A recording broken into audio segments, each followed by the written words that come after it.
আসসালামু আলাইকুম। আসসালাম। আমার নাম জেসমিন। কি নাম? Jasmine. Jasmine Begum. Jasmine Begum. বয়স কত আপনার? জন্ম সাল হয়েছে 97 অক্টোবর 7 তারিখে। আচ্ছা, কোন জেলায় জন্মগ্রহণ করেছেন? আমি জন্ম ঢাকাতেই, কিন্তু আমার বাবা মার বাড়ি হয়েছে খুলনা। আপনার গল্পটা আমি জানি এবং অনেকখানি সেন্সিটিভ একটা গল্প। তারপরেও আপনি আজকে এইরকম সোশ্যাল মিডিয়াতে আপনার ফেস দেখিয়ে লোক সম্মুখে আজকের এই গল্পটা বলতে আপনি রাজি হয়েছেন। রাজি হয়েছেন কি? হ্যাঁ, আমি রাজি হয়েছি। এবং আপনার সাথে আমাদের এই গল্প নিয়ে প্রায় 1 বছরের মতো কথা, বেশি। 1 বছরের বেশি। 1 বছর ধরে আপনি এখানে আসছিলেন, আপনাকে আমরা বিভিন্নভাবে বুঝিয়েছি, শেষ পর্যন্ত আপনি সমস্ত কিছু জেনে শুনে আজকে এই গল্পটা এখানে লোক সম্মুখে বলতে এসেছেন। তো ঠিক আছে, আপনি শুরু করুন যেখান থেকে বলতে চান, ছোটবেলা থেকে যেখান থেকে মনে পড়ে। আমি আসলে 1 বছরের বেশি ঘুরতেছি এই কারণে, কারণ আমি নিরুপায় হয়ে এখানে আসছি। আর আমার গল্পটা যদি বলতে হয় তাহলে আমার পিছন থেকে যেতে হবে, আমার বাবা মার কাছ থেকে আসতে হবে। ছোটবেলা থেকে আসেন? হ্যাঁ।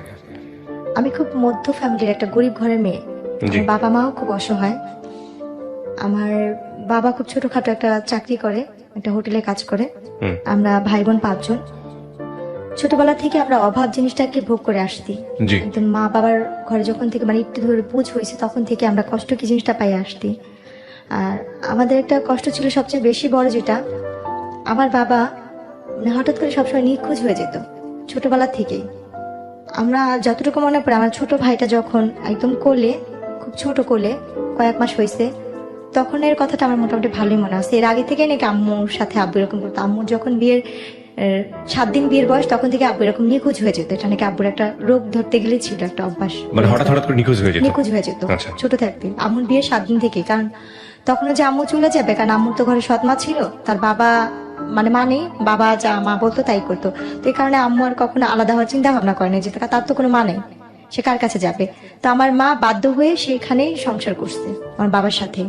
তো এইভাবে করতে হতে আমরা 5 ভাই বোন হয়েছি। তো আমার যতটুকু মনে পড়ে, আমার ছোট ভাইটা যখন কোলে ছিল তখন আব্বু একদম নিখোঁজ হয়ে গেছে। আব্বুর আর কোনো খোঁজ খবর ছিল না। 3 বছর আমরা আব্বুকে 3.5 বছর কোনো কাছেই পাইনি। বাবা কি জিনিস বা বাবা কি বেঁচে আছে কিনা সেটাও আমরা জানতাম না। তো আমার বড় ভাই আমাদের বাবার মতো, তার ঋণ কখনো আমরা শোধ করতে পারবো না, এবং আমার মার ঋণও কখনো শোধ করতে পারবো না। আমার আম্মু সেলাই মেশিনের কাজ করে, বাসায় কাজ করে, মানুষের এটা সেটা সবকিছু করে আমাদের। আপনি নিজের চোখে দেখেছেন এগুলা? এই দৃশ্যটা আমার নিজের চোখেই দেখা। আচ্ছা। আমার ছোট ভাইকে যখন কোলে নিয়ে আমার বাবা চলে যায়, একদম ছোট যখন। বাবা চলে যায় বলতে? আমার আব্বু আমাদের রেখে রেখে চলে যেত। বাবা ছোট ভাইকে নিয়ে যেত? না, কোলে, আমার আম্মুর কোলে রেখে আব্বু নিখোঁজ। আচ্ছা, হঠাৎ নিখোঁজ হতো? আব্বুর এটা আগে থেকেই ছিল। আমার যখন ফিরতো তখন জিজ্ঞেস করতে না কোথায় গিয়েছিল? কিছু বলতো না। আচ্ছা, কিছুই বলতো না। মানে আমি আমার যতটুকু মনে থাকা থেকে বলতেছি, কিন্তু আব্বু তার আগে থেকে চলে যেত। আচ্ছা, তো কোনো কিছু জানতেন না আপনারা যে কোথায় যাচ্ছে বা কি অবস্থা? বলতো না, মানে কিছু বললে সে চুপচাপ থাকতো। আর আমার দাদির কাছে শুনতাম যে আমার মানে এটা নাকি আগের দিনে মানুষ মানে, এখনকার বর্তমানে যুগে এটা আমরা কেউ মানিয়ে নেওয়া বিশ্বাসও করি না, জিন পড়ি না কি বলে, কিন্তু এটা ভুল। একটা মানুষ নিজের থেকেই সরে যায়, তার হয়তো অন্য কোনো সমস্যা ছিল। তো আমার আম্মু তখন থেকে আমাদের ছোট করে বানাতো। হঠাৎ করে 3.5 বছর পরে, তখন আমরা যে ভাই বোন ছিলাম, আমার আম্মু আমাকে কোনো বাসায় দিয়ে দিছে কাজ করার জন্য, আমার আরেক বোনকে কোনো বাসায় কাজ করার জন্য, সেও কাজ করতেছে। কারণ এতগুলি মানুষকে আমার মার খাওয়ানোর মতো সামর্থ্য ছিল না। বা মামার বাসাও আমরা অনেক কষ্ট করে কাজ করে ভাত খাইছি। আমার মামা মামিও অনেক দেখছে। আমার মামা কিছুদিন আগে মারা গেছে। তো আমার ওই মামাও আমাদের অনেক করছে, অনেক দেখছে, এতটাই দেখছে যে বলার বাহিরে। তো যখন আমরা একটু বড় হয়েছি, তখন আমরা আম্মুর সাথে দেখা গেছে, আম্মু যেখানে কাজ করতেছে আম্মুর সাথে কাজ করতেছি। আম্মু রেডিমেড অর্ডারি ব্লাউজ, বাচ্চাদের রিমা, এগুলো সেলাই করতো ঘরে বসে মেশিনে। ওই আমরা আম্মুর সাথে সে কাজ করছি। এমনও দিন দেখছি আমার আম্মু কাজ করতে করতে সেলাই মেশিনের মধ্যে ঘুমায় গেছে, আম্মুর হাতে সুই ঢুকে এখান থেকে ঢুকে আরেক পার দিয়ে বের হয়ে রক্ত ঝরতেছে। এরকমও দেখছি যে আমার মা এটা করে সংসার চালাতো। আমার মা এই কাজ করে আমাদের সংসার চালাতো। 5 ভাই বোন ছিলেন আপনারা? 5 ভাই বোন। 5 ভাই বোন ছিল, একজন মারা গেছে। আপনি বড় সবার? না, আমি বোনের মধ্যে মেজো। আমার বড় ভাই, তারপর আমার আরেকটা বোন, তারপর সেই বোনের পর একটা ভাই ছিল, তারপর আমি, সে ভাইটাই নাই। তো ওই সময়গুলো দেখছি। আর আমার আম্মু অনেক সুন্দরী একটা মেয়ে, এত সুন্দর যে এত গুণের। আমার আম্মু মানুষের নকশি খাতা সেলাই করতো, মানুষের রেডিমেড জামা কাপড় এইসব সেলাই করতো, ফাঁকে ফাঁকে কাজও করতো, মানুষের বাসায় কাজটাও করতো। তো তারপরে ওইভাবে করতে করতে 3 বছর 3.5 বছরের পরে, মানে আমার ভাইয়া আব্বু চলে যাওয়ার পর আমার ভাইয়ার 8-এ পরীক্ষা ছিল। ভাইয়া ফাইনাল পরীক্ষা দিতে পারেনি পরীক্ষার ফিসের জন্য। ভাইয়া পরীক্ষা না দিয়ে স্কুল থেকে নাকি ভাইয়ের সাথে খারাপ ব্যবহার করেছে, টাকা দেওয়া হয় না, বেতন দেওয়া হয়নি। তো ভাইয়া না পেরে আম্মুকে কিছু না বলে, তখন টেম্পুর সময় ছিল, টেম্পু চলতো, ভাইয়া টেম্পুর হেল্পারি করতে গেছে। কত বছর বয়স তখন? আমার বড় ভাইয়ার বয়স তখন কত হবে, 12-13। টেম্পুর হেল্পারি করতে হ্যাঁ, গেছেন। আর আমার বয়স তখন ছিল হয়তো বা 5 বছর, স্কুলে 5-6 যান না? বছর। স্কুলে যাননি? না, ওকে। স্কুল তখনও যাইনি। ওকে, তারপর? তো ভাইয়া টেম্পুর হেল্পারি করতো। হুম। তো ভাইয়া যখন টেম্পুর হেল্পারিতে গেছে, তো ওইখানে একটা ভাইয়া ছিল, নাম ছিল বারেক। হুম। তো ওই ভাইয়াটা বলতেছে কি, তোমাকে তো দেখে মনে হচ্ছে না তুমি হেল্পারের ছেলে। তো ভাইয়া নাকি কান্না করে তার হাত পা ধরছে যে ভাই আমার যেমনি হোক কাজ দিতে হবে, কাজ না দিলে আমার হবে না, আমার ফ্যামিলি চলে না। তো ওনার ভাইয়ার কান্নাকাটি দেখে মায়া লাগছে, তো উনি আমার ভাইয়াকে হেল্পারিতে নিচ্ছে। এরপরে গিয়ে আমার আব্বুকে আমরা হয়েছে 3.5 বছর পরে আব্বুকে খুঁজে পাই। আব্বু আসে আচ্ছা, 3.5 বছর পরে? 3.5 বছর পরে আসার পরে তাকে আমরা পাই মিরপুরে। আমার বাবাকে খুঁজে পাওয়া যায় মিরপুরে 1 নম্বরে। আমার ভাইয়া তাকে খুঁজে পায়। তো বাবাকে পাওয়ার পরে যেমনি হোক প্রত্যেকটা মেয়ে যে সংসার ঠিকানোর জন্য, ভাঙার জন্য না। তো আমার আব্বু আসার পরে ওই আমার ছোট ভাইটাকে যখন কোলে রেখে গেছে, ওকে আইসা পাইছে 2 বছরের। 2 বছরের না, 2 বছর না, 3 বছরের মানে বেশি, কারণ ভাইটাকে কোলে রেখে গেছিল। তখন আমার ভাইটা কথা বলতে পারে, ভালোই হাঁটতে পারে। তো আব্বুকে যখন পাওয়া গেছে, ওই আব্বুর কারণে আমাদের মিরপুর যাওয়া। আচ্ছা। আব্বু মিরপুর বলতেছে যে আমি এখানে থাকবো না, এলাকা সবাই যেহেতু এটা নিয়ে জানাজানি হয়েছে, তুমি কাজ করছো, থাক, যার হয়েছে চল আমরা মিরপুর চলে যাই। তখন আমরা ওই এলাকা থেকে মিরপুর চলে যাই। আচ্ছা। মিরপুর আমরা যাই 2005 সালে। আচ্ছা। 2005-এ আমরা মিরপুর চলে যাই।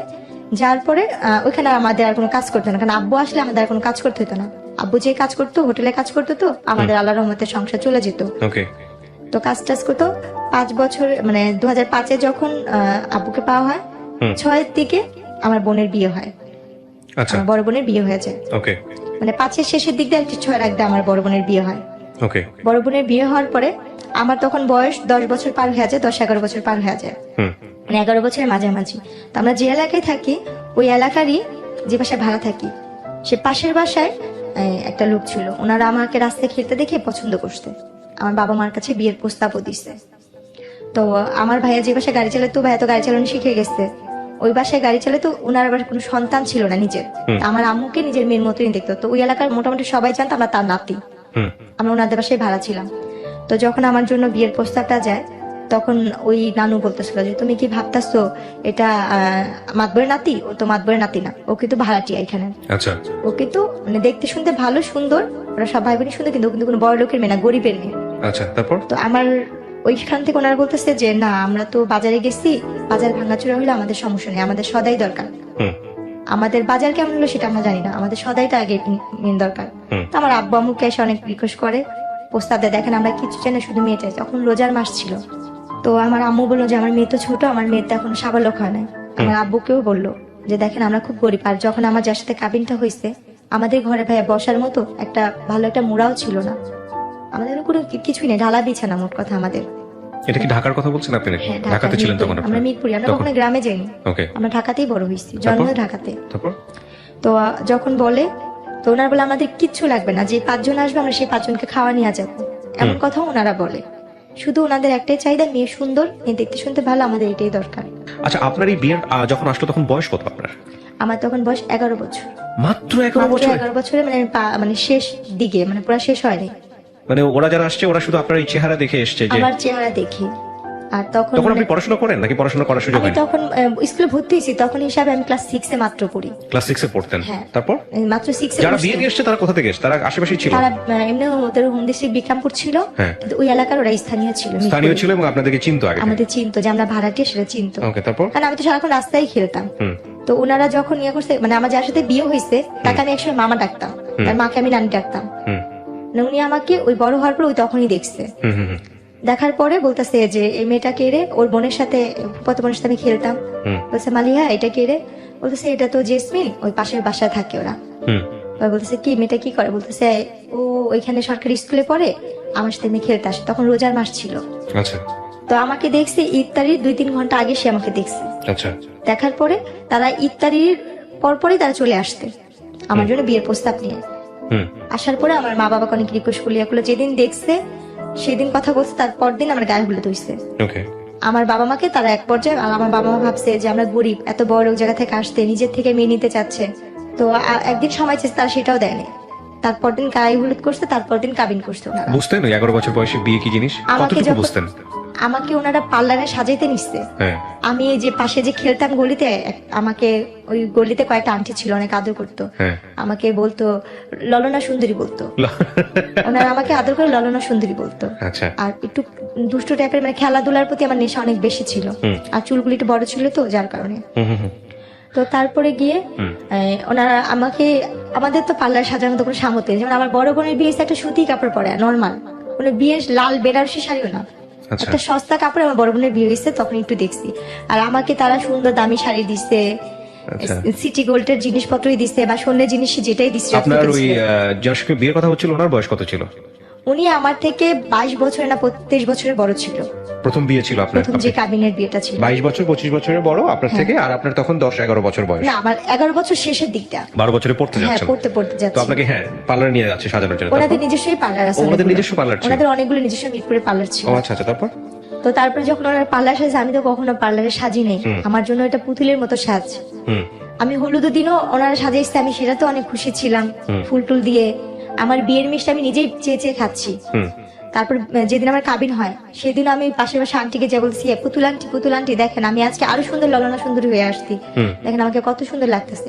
সাজলেন, সাজার পরে থাকে না মেয়েদের তো সাজার প্রতি একটা আলাদা ন্যাক থাকে, দেখা নিজেকে আয়না যখন দেখতেছিলেন বউ হিসেবে সাজার পরে? হ্যাঁ, আয়নাতে দেখে তো নিজের প্রতি নিজে অবাক হচ্ছিলাম যে আমি এত সুন্দর, বা আমি এত পুতুলের মতো লাগতেছে, আমাকে আমি চিনতে পারিনি। বাট বিয়ে কি জিনিস সেটা আপনি বুঝতেন না? বিয়ে কি জিনিস আমি নিজেই বুঝিনি। আচ্ছা আচ্ছা, তারপর? বিয়েটা কি, তো তারপরে গিয়ে আমার কাবিন হলো 2007 সাল আগস্টের 28 তারিখ আমার কাবিন হয়েছে। আলাপনে তো কাবিন হওয়ার পরে ওই দিন তো কাবিন হলো, তো ওনারা কাবিনের পর দিয়ে না আমাকে যখন কাজী লিখতেছে কবুল বলবে, আমার আম্মু নিচে, মানে মেহমান আসছে সবাই খাওয়া দাওয়া দিচ্ছে, আব্বু নিচে দাঁড়াচ্ছে কে কে আসবে, তো ওনারা বলতেছে তাতেই করেন ইফতারির আগে বিয়ে পড়াবো, ইফতারির আগে বিয়ে পড়াবো। তা আম্মু ওরা বলছিল কি ইফতারির পরে একবারে ঠান্ডা মাথায় বিয়েটা পড়ে।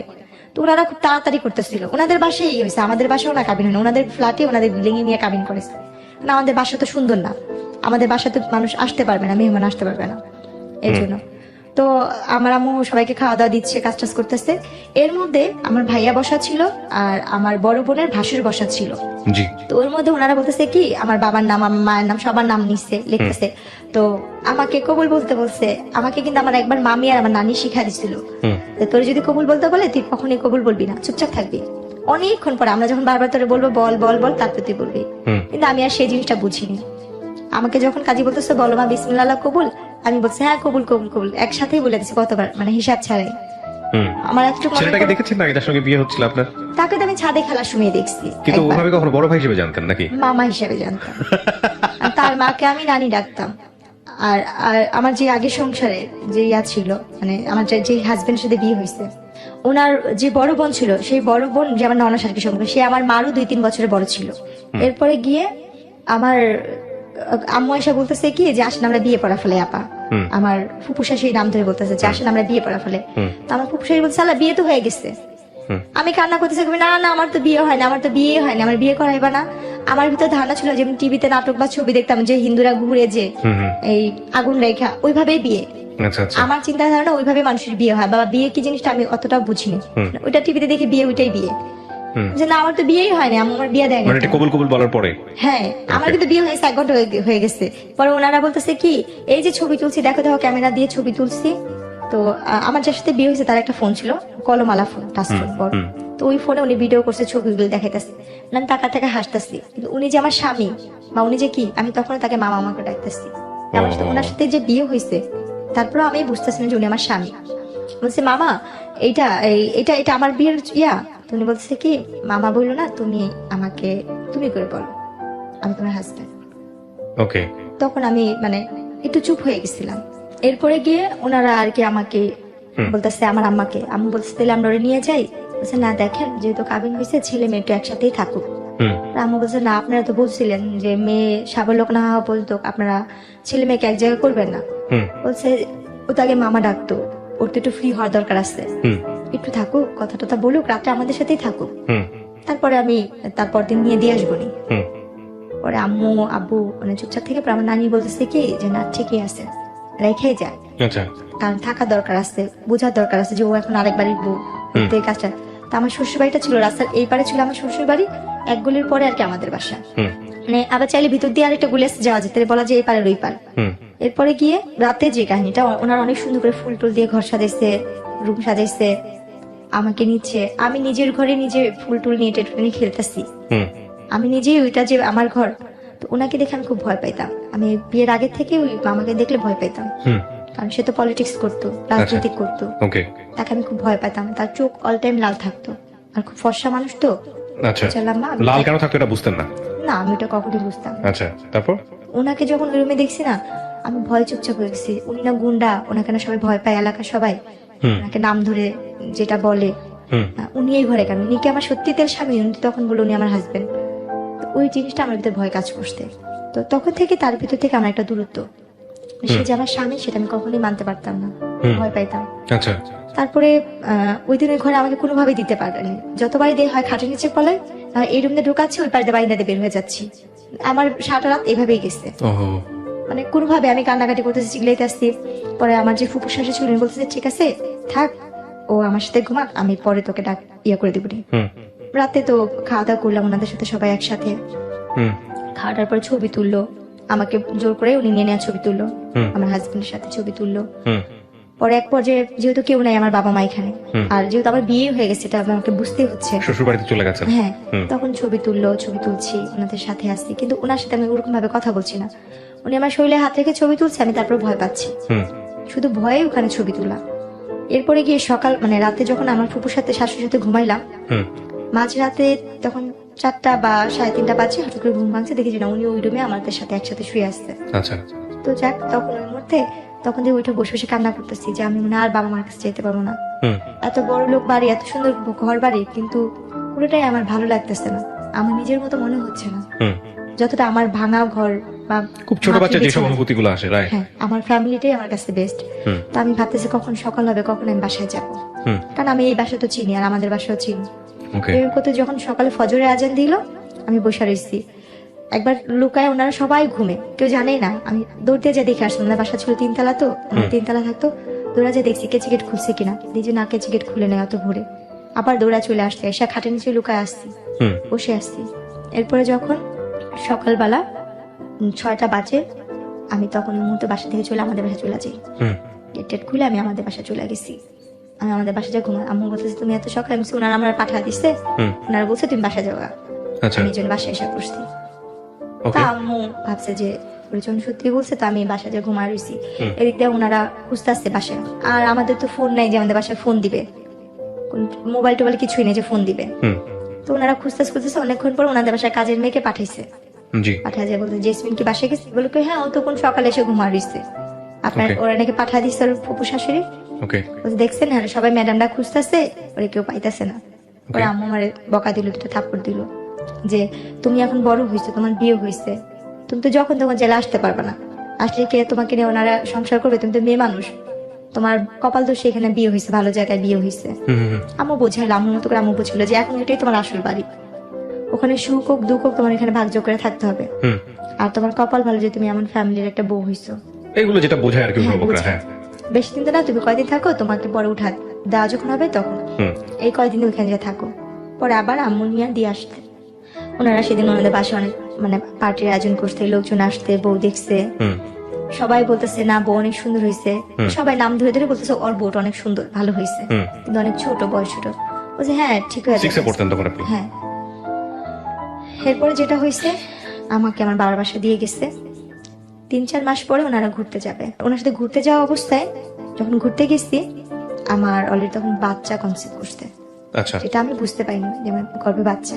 হুম তো আমার যখন বিয়েটা হয়েছে, আমার ফুপু শাশুড়ি, আমার চাচা শ্বশুর এরা জানতো, হুম কিন্তু এরা আবার কি করছে, আমরা গরিব বলে ছেলের মা বাবা মানে বাবা তো নেই, মা মানবে না বিধায় আমার বড় ভাসুর, আমার ফুপু শাশুড়ি, আমার চাচা শাশুড়ি, আমার শাশুড়িকে জানায় না বিয়ের কথাটা। আমার শাশুড়ি নাকি জানতো না আমার বিয়ের কথাটা, আচ্ছা কারণ সে তো গরিবের মেয়ে নিবে না।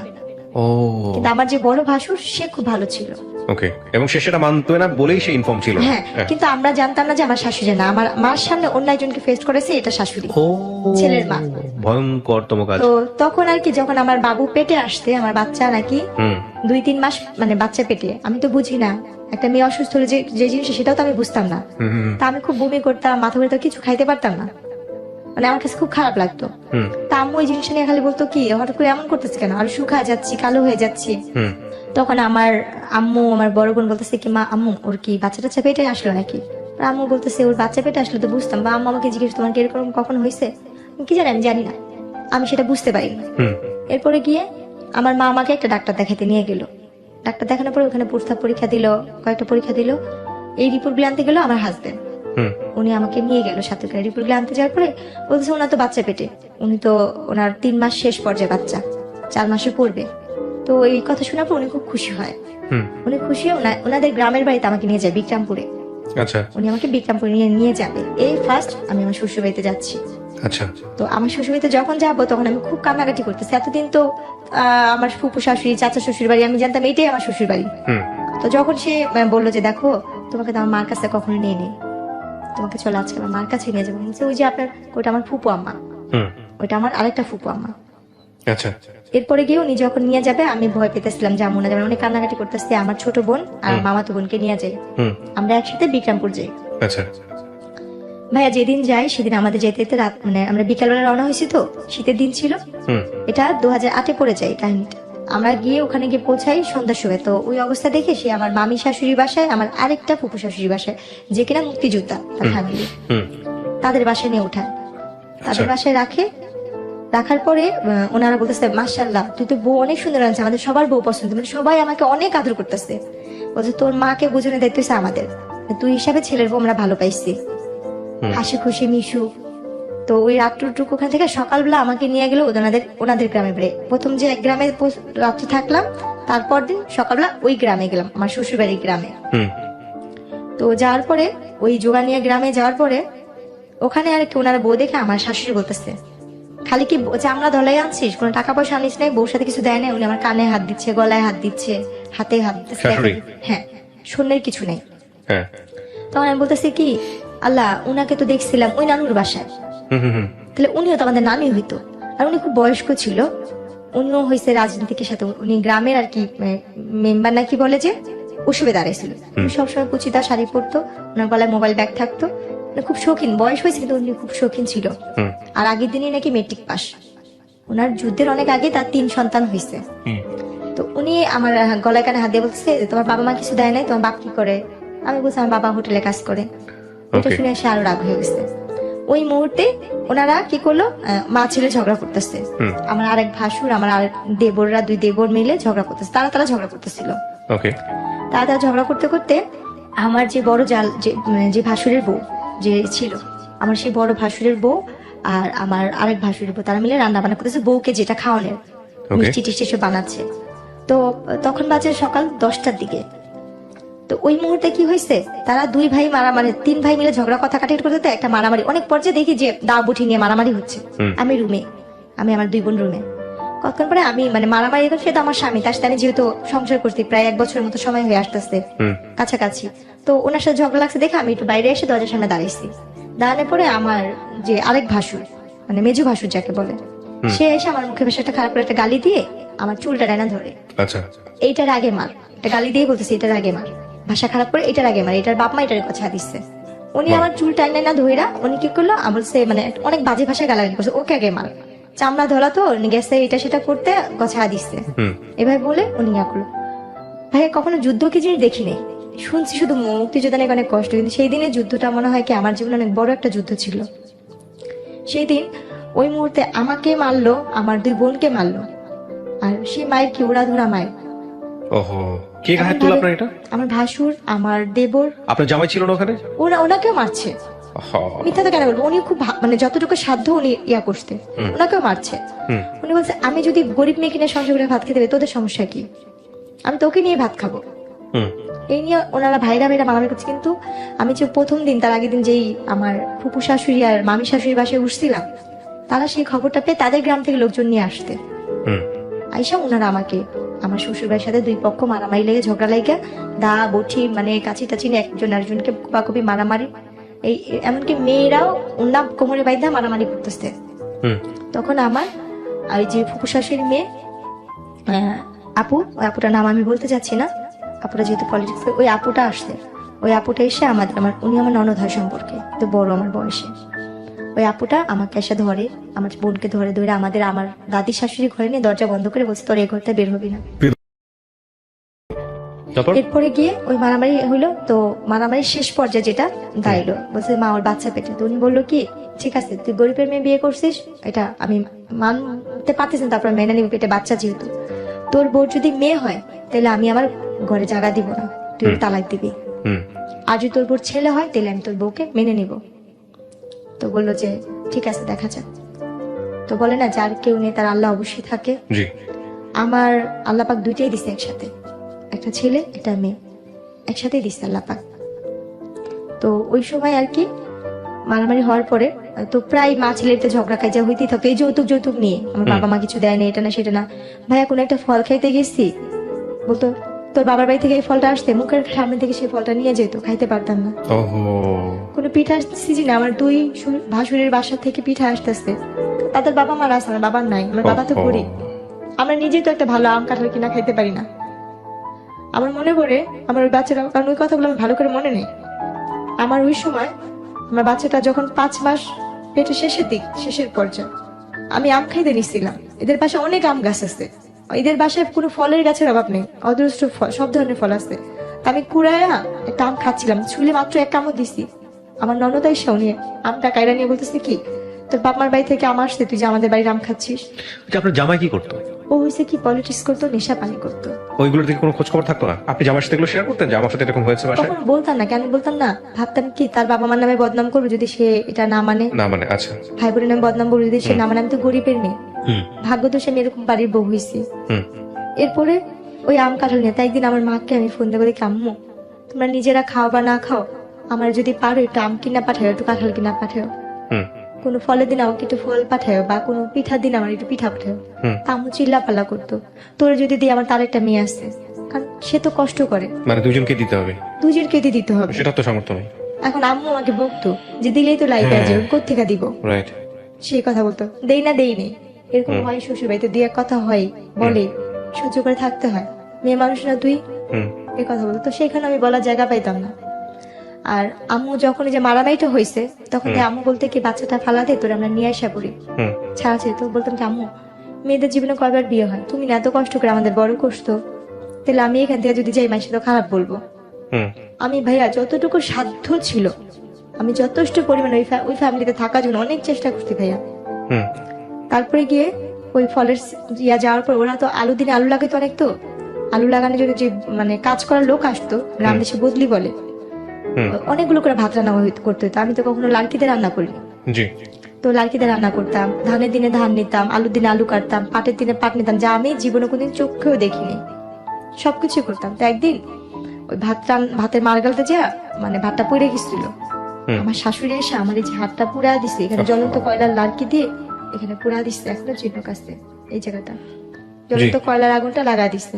আমি চিল্লান দিয়ে উঠছি, এরপর আমাকে কারেন্টের তার দিয়া আমাকে বাইরেছে, আমার পুরাটা পিঠ মনে হয় লাল লাল হয়েছে, মানে এত ইয়া হয়েছে। তখন আমার বাচ্চা 6 মাসে পেটে বসছে। ওই দৃশ্যটা না আমার হাজবেন্ডের কানে, ও তো ঢাকাতে থাকতো, আমি গ্রামে রেখে গেছিলাম, ওকে কে যেন ফোন দিয়া বলছে, ওকে ফোন দিয়ে বলার পরে ও সেই দিন, ও তো এমনি বৃহস্পতিবার দিন যাইতো, শুক্রবার দিন মানে থাকতো, শনিবার দিন থাইকা বিকালে চলে আসতো, বা রোববার দিন চলে আসতো। ওই সময় আমাকে বলে কি ওই দিন হঠাৎ করে চলে আসতে, আয়সা বলতেছে যে তোমাকে নাকি আমার মামা আসতে, মামার বোন নাকি বকা দিচ্ছে, এরকম বলতেছিল। আমি ওনাকে কিছুই বলতেছিলাম না, চুপচাপ হয়ে গেছি। মানে এই কাহিনীটা বলার আগে গ্রাম দেশে তো 6টা-7টা বাজে সবাই মানে নির্জুম হয়ে যায় যার যার মতো। তো সেদিন আমাকে অনেক মারছে, তো আমি আমার সব কাজটা সেরে আমি আমার ঘরে, আমি যে ঘরটা থাকতাম সেটা একটা পুরানো তো লাড়কির ঘর ছিল, কারণ আমার বাবার বাড়িতে কোনো ফার্নিচার দেয় না দেখা বা কোনো ক্যাশ টাকা দেওয়া হয় না দেখে আমার ভাগ্যে ভালো কোনো ঘর জুটে নেই। যখন আমার স্বামী আসতো তখন আমার শাশুড়ির রুমের সাথে রুমটা আমাকে থাকতে দিত, আর যখন সে না থাকতো আমি ওই ঘরটাই থাকতাম, ওই ঘরটাই ঘুমাইতাম। তো পাটাতন ঘরে তো উনি গেছে, ওনার মার সাথে ভাত খাইছে, কথা বলতেছে মা ও ভাত খাবে না জেসমিনে, বলে কেউ খায়া চলে গেছে, তোর খা তুই খা। আমার বাচ্চাদের ও কি কিছু করতো, কাজকর্ম কিছু করতো আপনার জামাই? এমনি শুনতাম যে প্রেসের কাজ করতো, তো ওইখানে ও বলার পর ও রুমে গেছে, যা বলতেছে কি যে তুমি ভাত খাইছো? আমি বলছি না, আমি তো খাইনি, আমি আজকে সারাদিনেও খাইনি, কালকেও খাইনি। বলছি কেন? বলছে আমি এই অন্যায়গুলো করছি দেখা ওটা দেয়নি। ও আমাকে ওই কথাগুলো জিজ্ঞেস করার পর আমি এই কথাগুলো বললাম। বলার পরে ও অনেক মন খারাপ করে বলতেছে কি, জেসমিন যা করছিস যাই হোক, আমার দোষের কারণে তো এই অবস্থা, আমি তোমাকে ঢাকাতে নিয়ে যাবো, আমি ঢাকায় কাজ করে ভাত খাওয়াবো। ও আমাকে নিয়ে তারপর দিন ঢাকা চলে আসলো। আচ্ছা। ঢাকা চলে আসার পরে ঢাকা দুজনে মোটামুটি ভালোই ইয়ে করতেছিলাম। ও আমাকে ওই যে বাসাটা নিয়েছে ওইখানে বাসা ভাড়া বেশি, আর পলিটিক্স ওইভাবে থাকতে পারতেছিল, তো ও বলে কি তুমি তোমাদের বাসায় থাকো, বাচ্চা হওয়ার পরে আমি তোমাকে নিয়ে আসবো নি। তারপর আমার বাবা মার কাছে এনে দিয়ে গেলো। দিয়ে যাওয়ার পরে 3 দিন পর ও বলতেছে কি, শুনেন আমার আম্মা তো বলছে আপনার মেয়ের যদি ছেলে হয় তাহলে আমাদের বাড়িতে উঠাবো, আর যদি ছেলে না হয় তাহলে আপনার মেয়েকে আমি আর নিবো না, মেয়ে হলে আমি তালাকের কাগজ বাসায় পাঠা দিব। একে তো আমি বিয়ে করছি কিছুই পাইনি, আমার অন্যান্য ভাইরা পাইছে, আর আপনার মেয়ের যদি মেয়ে, আমার 2 ভাইয়েরও মেয়ে, আপনার ঘরের মেয়ের ঘরে যদি মেয়ে হয় তাহলে আমি এই বউতে কি করবো? আচ্ছা, এটা কে বলেছে? আমার ওই হাজবেন্ড। এরপর শেয়ার করে খোঁজ খবর না করে একদিন আমার মা আর আমার খালা মিলে আমার শাশুড়িকে ফোন দিচ্ছে যে আপনার কি জেসমিনকে নেবেন না, ওর তো 7 মাস শেষের দিকে, বা আপনার কি দেখতে। বলছে যে আমার ছেলে যা বলার বলেই দিচ্ছে। পরে আমার খালা বললো কি তাহলে আমার একটা আপনি কথা কি জানেন, মানে আপনার ফ্যামিলির লোকজন কি জানে যে ছেলে মেয়ে হওয়ার ব্যাপারটা আসলে শুধুমাত্র সায়েন্টিফিক্যালি এটা নির্ভর করে হচ্ছে একটা ছেলের উপরে? আমার পুরো ফ্যামিলি তো মানে লেখাপড়া জানে না। এটা জানে না? আপনি জানতেন এটা? আমি যে বললাম আপনাকে, আপনি এটা জানতেন? আমি নিজেও জানতাম না। আজকে ফার্স্ট জানলেন? হ্যাঁ, আমি আজকে মানে একটা জানছি। একটা একটা সন্তান ছেলে হবে নাকি মেয়ে হবে এই ক্ষমতাটা আল্লাহ শরীরবৃত্তীয় ভাবে একটা ছেলের মধ্যে রেখেছেন, এবং এটাতে একটা মেয়ের কোনো হাত নাই। হ্যাঁ, এবং এটা ক্রোমোজোমের ব্যাপার স্যাপার থাকে, আমি বৈজ্ঞানিকভাবে আপনাকে ব্যাখ্যা করবো না, কিন্তু এখানে মেয়ের কোনো হাত নাই। এটা আপনাকে এই কারণেই বলতেছি যে বাংলাদেশের অনেক অনেক মেয়ের ভাগ্য এই জিনিসটার উপর নির্ধারিত হয়, এবং মনে করা হয় যে ছেলে হবে না মেয়ে হবে এটা তারই দোষ। যদিও সমাজ অনেকখানি পরিবর্তন হয়েছে, এখন আর আমি জানি না এত পিছিয়ে আছে কিনা মানুষ, কিন্তু এটা কি আপনি জানতেন? আজ পর্যন্ত আপনি জানতেন না? জানি না। আচ্ছা, তারপরে কি হলো?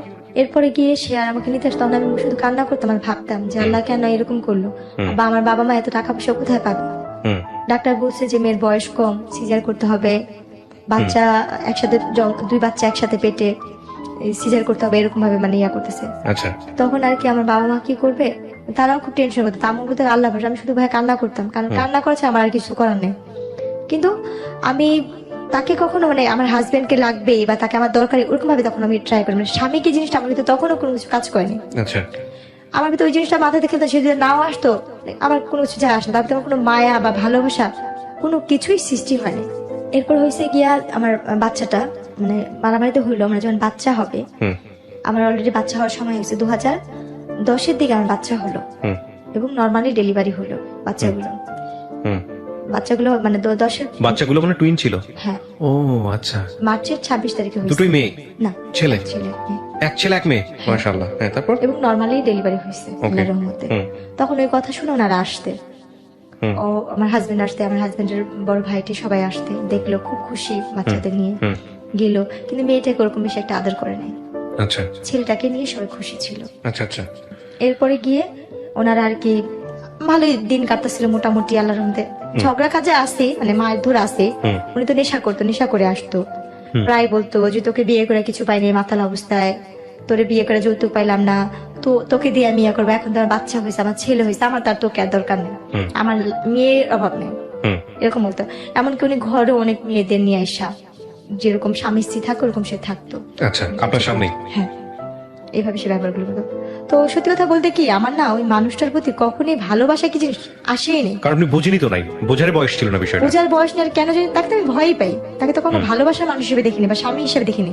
2টা বাচ্চা হয়েছে, তাও মনে হয় হাতে গোনা কয়েকদিন স্বামীকে পাইছি, আমার ওনার প্রতি কোনো মায়া নেই, তো ওনার প্রতি আমার ভয়টাই বেশি কাজ করতো সবসময়। আল্লাহ কখন যেন এসে আমাকে মারবে, কখন যেন উনি মাতাল হয়ে আমাকে মারবে, এই চিন্তাগুলো ছিল। আর ওনার সাথে যেটা, উনি হয়তো মানসিক ভাবে সাইকো টাইপেরই ছিল, যেটা মানুষ বলে। আমি আমার হাজবেন্ডের সাথে কোথাও যাচ্ছি, কেউ যদি বলতে চাই তোর বউটা তো অনেক সুন্দর, উনি তাকে কিছু না বলে সে আমাকে উড়া ধরা মারতো। আর মার কি, যে মারগুলো সহ্য করার মতো না, যে মারগুলি আমার আজও ঘুমাইলে চোখ বন্ধ করে আমি চোখের সামনে ঝাপসা ঝাপসা ভাসে, হাতটা কেভাবে পিছিয়ে মারতো, মুখে কাপড় দিয়ে তার পাতালুতে মারতো, যেটা আমি বাইরে যে কিছু বলছে উনি আমাকে সে মারতো। কিন্তু যখন আমার বাবুগুলো বয়স আস্তে আস্তে বাড়তে থাকলো, 6-7 মাস বয়স হইতে থাকলো বাচ্চাগুলোর, তখন থেকে তার অত্যাচার আরো বেশি বেড়ে যেতেছিল। হুম। প্রতিনিয়ত তার অত্যাচার বার্তা ছিল, কারণ তার ছেলের প্রতি তার ভালোবাসা ছিল বেশি, হুম। মেয়ের প্রতি না। এবার প্রায় এমন করতো। তার প্রায় মা বাবার কাছে আমি বেশিরভাগই বাবা মার বাড়িতে দিন কাটেছি। বড় লোক দেখে বিয়ে দিছে, কিন্তু বাবা মার বাড়িতে আমি পড়ে আসছি। হুম। বড় লোক শুধু নামেই ছিল, কাজে না। ওই আস্তে আস্তে ওই ব্যবসার কাজটা আমার দিকে আস্তে আস্তে পড়তেছিল, কারণ আমার ছোট থাকতে তখন আমি অনেক হ্যাংলা পাতলা চিকনা টাইপের ছিলাম। বাবু হওয়ার পর আস্তে আস্তে আমার গ্রোথ ভালো হচ্ছে, আমি দেখতে আরো বেশি হচ্ছি। হুম। এখন তো আমি কিছুই নেই, তখন দেখতে আমি আসলেই অনেক সুন্দর হচ্ছিলাম। হুম। তো যখন কাজ কাম করতাম, রান্না বান্না করতাম, বাসায় বিভিন্ন টাইপের লোকজন আসতো।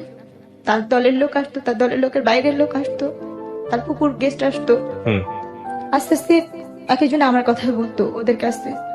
তো তখন ও ওই জিনিসগুলো আমাকে আমার মাথায় ঢুকে তো, জেসমিন তুমি এটা করো এটা করো। আমি বললাম না, আমি কেন যাবো, কেন করবো? ওই জিনিসগুলো না আমি বলতাম কি, আপনি যদি আমাকে এই কথাগুলি বলেন, আমি মানুষের কাছে বইলা দিব।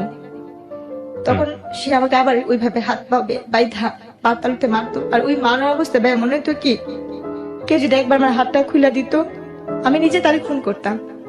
মানে আমি এত তার- রাগ উঠে যেত? এমন ভাবে মারতো যে মারগুলো মানে ভাষায় প্রকাশ করা যায় না। মানুষ নাকি রিমেন্টে অনেক মারধর করে, কিন্তু আমি এই জীবনের রিমেন্টের মায়ের অনেক খাই আইছি। অনেক রিমেন্টের মায়ের খাই আইছি, যে মায়েরগুলি আমি চোখ বন্ধ করলে আমার চোখের সামনে ভাসে, কাউকে বলতে পারি না। মনে হয় যে আস্তে আস্তে মানুষগুলোকে আমি নিজেই হয়ে যেতেছি। উনি কি, ওনার থেকে বেশি এখন মেন্টালি টর্চারিং আমার হচ্ছে। বাপ মার কাছে যেমন, বাপ মা তো গরিব, বাপ মা কোথেকে আমরা সাহায্য করবো? হুম। আমার কিছু বলতে গেলে বলতে হুমকি দিত, আমার ভাইরে এটা করবো, ছোট ভাইরে ওই করবো, বড় ভাইরে করবো। চিন্তা করতাম আমার লেগে আমার ভাইদের ক্ষতি হইব, আমরা তো নিজেরাই গরিব। ওনার সবকিছু মানতাম, খালি পারতাম না নিজের দেহটারে বিলা দেওয়ার জন্য। যা বলতো তাই করতাম, যেটা বলতো সেটাই করতাম। আর স্বামীতে যে ভালোবাসা, তাকে আমি এটা কখনোই আমার ভিতরে কখনো আসেনি। তার জন্য মানুষ যেমন একটা মেয়েকে ভাড়া করে আনে, ব্যবহার করে, আমি ওনার কাছে সেরকমই মনে করতাম যে উনি যে মেয়েটাকে আজকে আনছে, আমি তাদের ভিতরে একজন। ওহো। এই জিনিসটা মনে করতাম সবসময়। তারপরে গিয়ে এই যে বাবা খাওয়াটা, উনি বাবা খাওয়া তুললো আস্তে আস্তে। হুম। আস্তে আস্তে আমাদের সংসার ধ্বংসের পথে চলে যেতেছিল। তার ভাই বোন তারা তো সবাই এক সাইডে হয়ে যেতেছে, শুধু তার সাথে তার দুই ভাই আর তার মা ছাড়া আর কেউ তার সাথে মিলতো না। কারণ তারা তো এই ধরনের ব্যবসা করতো, আর তার একটা ফুফু ছিল এই ধরনের কাজ করতো। প্রিয় দর্শক এবং শ্রোতা, আপনারা শুনছেন এবং দেখছেন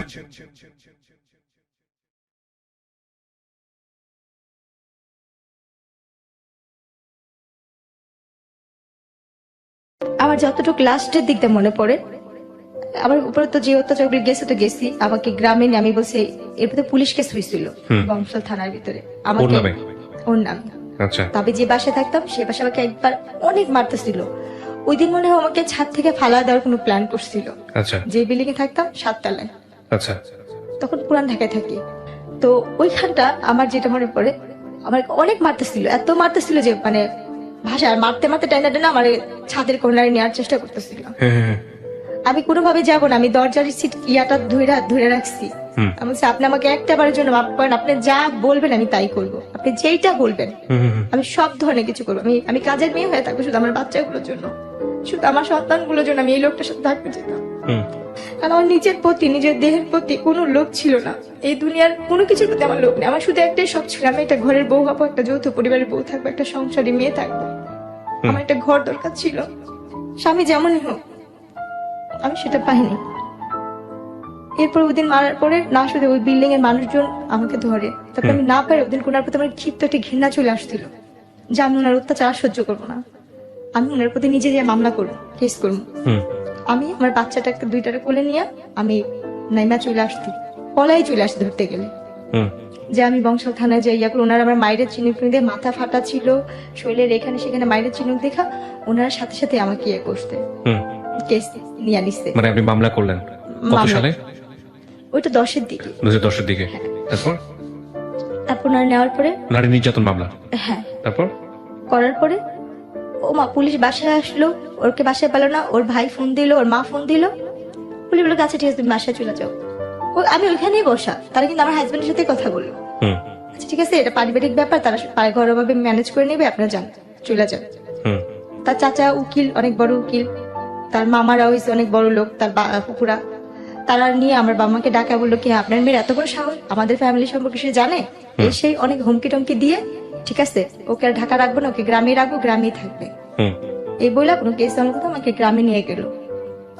গ্রামে নিয়ে যাওয়ার পরে তার তো কোনো খোঁজ খবর নেই, সে আসে না, কিছু করে না। এরপরে একবার 6-7 মাস পর সে বাসায় গেছে। এর মধ্যে সে আমার কোনো খোঁজ খবর নেয় না, যায় না। ওই শাশুড়ি ঢাকায় থাকে, ওই খ্যাত খামারি করে যেটা জুটে সেটাই খাইতাম। আর আমার কয়েকটা চাচি শাশুড়ি ছিল খুব ভালো বাড়ির মধ্যে, ওনারা আমাকে যতটুকু দেখতো, ওনাদের হাতের কাজ করে দিতাম, রান্না বান্না এটা সেটা উঠান ঝাড়ু দিত, খাবার দিত। কারণ ওইখানে তো আমার ঘর ভাড়া লাগে না, খাওয়াটাই মেন আমাদের বাচ্চাদের। তো হঠাৎ করে আমি যাওয়ার পর ওনার ফোন আসছে, আমি রিসিভ করছি। আচ্ছা। একটা মেয়ে ওনাকে জান করে ডাকতেছে ওনার নাম ধরে। পরে শুনলাম যে ওনার সাথে ওই মেয়েটার বিয়ে হবে। আচ্ছা। প্রত্যেকটা মেয়েরই স্বামী যেমনই হোক, স্বামী তো, কারণ উনি অনেক মেয়েদের সাথে সম্পর্ক করে, কিন্তু কোনো মেয়েকে যদি সে বিয়ে করে তাহলে আমি তো আর এখানে থাকতে পারবো না। ওই জিনিসটা ভাব করে তখন আমি বলছি, আপনি যদি বিয়ে করেন তাহলে ওনারা তো বলছে পরবর্তীকালে আপনি কিছু করলে আপনার বিরুদ্ধে ওনারা ব্যবস্থা নিবে। আমি তাহলে ঢাকা যাবো, আমি ঢাকা গিয়েই বলবো। পরে উনি কি বললো, তুই ঢাকা যাবি কোথেকে, তুই এখানে বের হইতে পারলিস না, এই কথা বললো। যাক, ওই দিন আমাকে অনেক মারলো। তারপর দিন আমি গ্রামের চেয়ারম্যান মেম্বারকে ডাকাইছি, ওদের ডাকাইলো, ওদের সমাজ থেকে এমনিতে এক ঘরে করে রাখতো। তারপরে গিয়ে যেটা করলো, গ্রামের চেয়ারম্যান মেম্বারের বিচার করে দেওয়ার 2 দিন পরে 2 দিন সে আমার সাথে খুব ভালো ব্যবহার করলো, খুব ভালো ব্যবহার করলো। করার পরে 3 দিনের দিন আমার যেটা মনে পড়ে, আমার বাচ্চাদের ভাত খাওয়াচ্ছিলাম, পিছন থেকে আমার হাতটা কে ধরছে আমি সেটা জানি না, আমার আজও মনে পড়ে না। সামনে থেকে আমার শাশুড়ি এরকম আমার গালটা চেপা ধরছে 2 হাত দিয়ে, আর আমার স্বামী আমার পাও 2টা ধরে রাখছিল। আমার অতটুকু দৃশ্যই আমার মনে আছে, আর কিছু মনে নেই বা মনে পড়েও না। এরপরে যখন আমি 15 দিন না 20 দিন পরে যখন আমার সেন্স ফিরছে বা আমি একটু সুস্থ হয়েছি, তখন শুনি যে আমি মেডিকেলে, হাসপাতালে। আমাকে মায়েরা কোনো ধরনের ঘুমের ওষুধ খাওয়ায়া আমাকে বস্তায় ভরে বুড়িগঙ্গা নদীর এখানে ফালা দেওয়া হয়েছিল। কিন্তু আমার আল্লাহ কেন বাঁচাইছে আমি জানি না। আমার এই জীবনের প্রতি ঘৃণা, নিজের জীবনের প্রতি শুধু ঘৃণা। তখনই আল্লাহ আমার নিয়ে যেত দুনিয়া থেকে। যদি তখনই আল্লাহ আমাকে নিয়ে যেত, তাহলে আজকে আমি যেখানটা আসছি বা যেখানে কথা বলতে আসছি, হাজার হাজার মানুষ আমার যেখানে দেখবে আমাকে দেখতো না। কারণ আমার বাবা মা গরিব কিন্তু পর্দা করে, আমার বাবা মা 5 ওয়াক্ত নামাজ পড়ার চেষ্টা করে। এরপরে যখন আমি একটু সুস্থ হইলাম, বস্তায় করে ওখান থেকে বের করছে কে, কি জানছেন? সুপাররা নাকি, আমি যেটা শুনছি আর কি, সুপাররা রাস্তা ঝাড়ু দেয় না, ওনারা আমাকে দেখতেছে, আমার এই মাথাটা একটু পেড়হা নাকি ছিল, আমার সর্বমুখ নীল হয়ে গেছিল। আচ্ছা। পিত্ত নাকি যেরকম নীল থাকে আমার আম্মুর কাছে শুনছি, ওরকম নীল টাইপের। আমি নাকি একটু একটু করে মুখটা আমার এইখানটা নড়তেছে পানির জন্য, পানির জন্য নাকি গলাটা কাঁপতেছিল। তখন নাকি ওইখানে কারণ নাকি ইয়ে করতে পানি টানি দিচ্ছে, মেডিকেলে নিচ্ছে। আমার যে ভাবির ভাই হয়েছে, তখন ছিল একজন কনস্টেবল। না, কিন্তু আপনাকে মেডিকেলে নেওয়ার পরে আপনাকে চিনবে কিভাবে মানুষ? চিনবে বলতে ওই যে আপনি পরিচয় বলে দিয়েছেন যে আমার বাড়ি, তাহলে পরিচয় বলিনি। তাহলে যেইখানে আমার ফালানো হয়েছিল ওই থানার কনস্টেবলের কাজ করতো আমার ভাবির বড় ভাই, আপন বড় ভাই। উনি দেখে চিনেছে আপনাকে? উনি বলতেছে কি, আমার ভাবির নাম ধরে বলতেছে কি, তো ননদ কইরে জেসমিন কত গ্রামের বাড়িতে কত নাই। আচ্ছা। ওরা বলতেছে কি, তোরা একবার মেডিকেলে আসতে পারবি, সেম দেখতে ওর মতনই একটা মেয়ে। আচ্ছা আচ্ছা। আর এই কথা শোনার পর না, তার 3-4 দিন আগে থেকে মার মন তো, আমার মা নাকি খালি বলতে করে ওর সাথে একটু কথা বলতে পারতাম, ওর সাথে একটু কথা বলতে পারতাম, একটু দেখতে পারতাম। তো যখন ভাবির কাছে কথা শুনছে না, তখন নাকি আমার আম্মু খালি এটা আমার মেয়ে, এটা আমার মেয়ে, চলো যাই চলো যাই। তখন আমার ভাইয়া, আমার আম্মু, আমার খালাতো বোন সবাই মিলে গেছে মেডিকেলে। ওকে, তারপর যাওয়ার পরে ওনারা আর কি ওখানে আমাকে দেখলো, দেখে তো আমার আম্মু ধরে নাকি কান্নাকাটি করতেছে। আমি নাকি যাকে দেখতাম তাকে দেখে ভয় পেতাম, যাকে দেখতাম তাকে দেখে আমি ভয় পাইতাম। আমি নাকি কারোর সামনে যেতে পারতেছিলাম না, যাকে দেখতাম তাকে দেখে বলতাম ও মারতে ও মারতে। তারপরে ওই সাংবাদিকরাও নাকি গেছিল, ওইখান থেকে আমাকে ঢাকা মেডিকেলের মানবাধিকারের শাখায় পাঠা দিচ্ছিল নাকি, ওসিতে। আচ্ছা। ওখানে আমার চিকিৎসা হয় এবং ওইখানে আমার এই চোখের কর্নিয়াটা নষ্ট করে দিয়েছিল। আমি 3 বছর চোখে দেখতে পারিনি, এই বাম পাশে এই চোখটার এটার জন্য এই চোখের সমস্যা হয়েছিল। তারপর তো ওই সময় চোখে আমার আঘাত পড়ে এবং গলার মধ্যে এই ঠান্ডা ইয়ে হয়ে গেছে, কথা ফ্যাস করে আসতো, কথা ভালো করে বলতে পারতাম না। তারপর এরপরে যখন আমাকে বাসায় নিয়ে গেল, 20 দিনের না 25 দিনের দিন বাসায় নিয়ে গেল, ওর যে যারা সাংবাদিক মাঝে আমার চাচা শ্বশুর এসে বলছে এই কেস নিয়ে যদি ইয়া করেন তাহলে আপনাদেরই সমস্যা হবে। তখন আমার বাপ মা চিন্তা করলো আমরা তো এদের সাথে কখনো পারবো না, কিছু করতে পারবো না। আমার বাবা মা কি করলো, না পাইরা আমরা মিরপুর থেকে ওই এলাকা থেকে আমরা আবার চলে আসলাম আচ্ছা খিলগাঁও। আচ্ছা, এদের সাথে আমরা আর কোনো কিছুতে বাড়াবাড়ি করতে যাইনি, বাড়াইনি। মানে পরবর্তীতে মামলা করেন নাই বা এরকম কোনো কিছু, কোনো অ্যাকশনই যান নাই? না। তখন কি মনে হয়েছে যে জীবন যদি না থাকে বা যেহেতু পারবো না, অর্থ নাই, আমাদের তো কোনো সামর্থ্য নেই, আমরা তো এদের সাথে পারবোই না। এক্স্যাক্টলি, সারা পৃথিবীতেই তো এটা একটা বড় সমস্যা, যার অর্থ নাই তার কোনো ক্ষমতা নাই, এটাই রূঢ় বাস্তবতা। কিন্তু রাষ্ট্রের অধিকার হচ্ছে এজ এ নাগরিক হিসেবে আইনি সহায়তার জায়গাতে অর্থ থাকুক আর না থাকুক এটা নিশ্চিত করা। কিন্তু আগলিয়েস্ট ট্রুথ যেটা আমরা সবাই জানি, যার যত অর্থ তার তত ক্ষমতা। পুঁজিবাদী অর্থনীতি বা পুঁজিবাদী বিশ্বের এটাই হচ্ছে সবচাইতে নুড বা নগ্ন চরিত্র, যাই বলি না কেন। আমি ক্যামেরার এপাশে আছি, আমার দিকে যেহেতু ক্যামেরা ফোকাস না, সো আমি আমার কথা বাড়াচ্ছি না, বলেন তারপর। এরপর যেটা হচ্ছে, মানবাধিকার থেকে আমাদের যথেষ্ট পরিমাণে সাহস দেওয়া হয়েছে। ওখান থেকে তারা আমাকে বলছে তুমি এক চুলো নড়বা না, তোমার টাকা পয়সা কিছুই লাগবে না, আমরা আসছি, আমরা করব। মানবাধিকার থেকে আমি যথেষ্ট সাহায্য পাইছি ওখান থেকে আমার চিকিৎসা হয়েছে, আমি সুস্থ হয়েছি। মানবাধিকারের ওখান থেকে আমার ট্রিটমেন্ট যতটুকু পারবা, আমার মামলা নিয়ে যতটুকু লড়ার, ওনারা যথাসাধ্য চেষ্টা করছে। ওনাদের কাছ থেকে আমি কোনো কম পাইনি, ওনাদের কাছ থেকে আমি যথেষ্ট হেল্প পাইছি ওখান থেকে। আমার ভুলটা ছিল যেটা, ওরা আমার সাথে কথা বলছে ফোনে যে তুই কি চাস তোর বাচ্চাগুলোর জীবন নষ্ট হোক, বা তুই কি চাস কোনো ধরনের ক্ষতি হোক, মানে আপনার হাজবেন্ডের পক্ষের লোকজন থেকে। তখন আমি বলছি কি না, আমি সংসার করতে চাই আমার বাচ্চাদের জন্য। আমার বাবা মা, আমি তো মানসিক ভাবে তখন সুস্থ ছিলাম না পরিপূর্ণভাবে। আমার বাবা মা আমাকে শিকল দিয়ে আটকে রাখতো, যদি আমি না যেতে পারি, যদি থাকি। আমার মার সাথে, আমার ভাইয়ের সাথে মনে খারাপ ব্যবহার করে আমি চলে যাই। আমি কিন্তু তখনও পরিপূর্ণভাবে সুস্থ না ভাইয়া, আমি তারপরও চলে গেছি তাদের কাছে। ওরা আমার কাছে নিচ্ছে, আমি গেছি।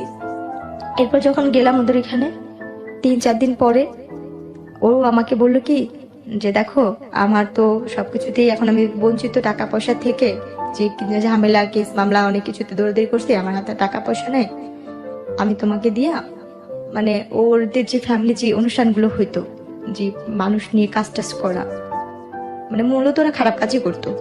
ও কি কোনো ধরনের সেক্সুয়ালি কোনো ধরনের হ্যারাসমেন্ট, মানে কাউকে কারো কাছে পাঠানো জোর করে বা এগুলো পয়সা এটা অনেক চেষ্টা করতে, কিন্তু পারে না বলতে দিছিল, এক জায়গায় একজনের রুমে ঢুকা দিছিল। হ্যাঁ, কিন্তু আপনি শেষ পর্যন্ত এটা সফলতা দেন নাই। হ্যাঁ, বাবাটাকে আপনি ওখান থেকে বের হয়ে আসছেন। তার বাপ ধরে পা জোড়া ধরছিলাম যে ও তো আমার স্বামী, ও আপনার কাছে দিছে কেন আমি জানি না। তখন উনি একটা গালি দেয়, বলছে যে ও কি মানুষের বাচ্চা, ও তো কাফের, ও তো এমনিতে মনে হয় তোমার বাবা, তো তোমার সাথে যেহেতু এই কাজ করছে তুমি এইখানে থাই করা, তুমি চলে যাও। ও সব ধরনের কাজ করতে পারবো, ও একজন দালাল। এরপরে যেটা হয়, ওই দিন আমার জীবনের শেষ রাতই বলা যায়। এরপর আপনি ডিসিশন নেন তাকে ডিভোর্স দিয়ে দিবেন? ডিভোর্স তো তারাই নিয়ে নিচ্ছে আমার থেকে, জোর করে মায়ের ধরে করে একটা কাগজে নিচ্ছে, বলছে কি এখানে একটা সই কর, একটা কাজে লাগবে। এটা যে অনেক আগে তার ডিভোর্স দিচ্ছে সেটা আমি বুঝতে পারি। কত সালের এটা ঘটনা, ডিভোর্সটা? 10-এর ভিতরে। 2010-এর ভিতরে। আপনার বাচ্চার তখন বয়স কত? বাবুদের কত 8-9 মাস। 8-9 মাসের বাচ্চা ফেলে আপনাকে বাসা থেকে বের করে দেয়? 1 বছর হয় নাই, না হবে 1 বছরে ওদের একটা জন্ম। আপনি কি মামলা তুলে নিয়েছিলেন পরে? এই মামলা পরবর্তীতে কোথায় আছে, কিভাবে আছে, আপনার খোঁজ খবর নেন নাই? আমরা তো লেখার বাজারে, আমি তো এইটাই রাখিনি, মানে ওই কাগজপত্রই রাখিনি, আর কোনো কিছুতে যাইও নি। আর আচ্ছা, আর আমরা ওটা নিয়ে আগেই নেই, এটাতে আমরা কোনো ধরনের কিছু পাবো, আমরা আগে সেটা মামলার হবে। আমরা আগে নেই, তারাই মানে ওটা উঠা নিছে, কারণ ওইখান থেকে কোনো আমাদের কোনো যোগাযোগ করেনি। আচ্ছা, এরপরে কি হলো 2010-এর পরে? তারপরে মানবাধিকার শাখা থেকে যখন আম্মুদের ফোন দিল যে আপনার মেয়ে কোথায়, আম্মু বলছে আমার মেয়ে তো চলে গেছে, আমি এই সংসার করতেছি ওখানে, তখন তারা একটু রাগারাগি করছে আমাদের সাথে, যাই গেছে। এরপর উনি আমাকে একটা গাড়িতে, একটা মাইক্রো গাড়ি আসলো, সেদিন আমার বাচ্চাগুলোর অনেক জ্বর ছিল ভাইয়া। উনি আমাকে কি করছে, যেখানে নিয়ে যাবে একটা গাড়িতে উঠাচ্ছে, যে এক জায়গায় যাবো আজকে, ওখানে একটা অনুষ্ঠান আছে, চলো। এটা কি ডিভোর্সের আগে না ডিভোর্সের পরে? এটা ডিভোর্সটা সে আমাকে আগে নিয়ে নিছিল, আমি বুঝিনি, মানে পেপারসে সাইন করার পরে ঘটনা? আচ্ছা, তারপর? সেদিনই আমাদের জীবনের লাস্ট ওনার সাথে দেখা এবং শেষ বিদায়। উনি আমাকে একটা গাড়ি আসলো, মাইক্রো গাড়ি আসলো, গাড়িতে আরো 3-4টা মেয়ে ছিল, আর কয়েকজন লোক, একটা লোক ছিল চাঁদি ছিল, তার চুল নেই, আর একটা লোক ছিল অনেক মোটা করে, আর একটা লোক বয়স্ক, বাবার বয়স, আমার বাবার বয়স বৃদ্ধ। তো ওই গাড়িতে উঠা দিল, আর আমার ব্যাগের মধ্যে কিছু কাপড় সেই ভাঁজ টাজ করেছে, তার ফুপু আসে। তো আপনাকে নিয়ে যাচ্ছে কোথায় আপনি জানেন না এটা? এরকম তো সে আমাকে অনেক অনুষ্ঠান, সে বাসাও আনে, বাইরেও নিয়ে যায়, সহকার, হ্যাঁ এভাবে নিয়ে যেত।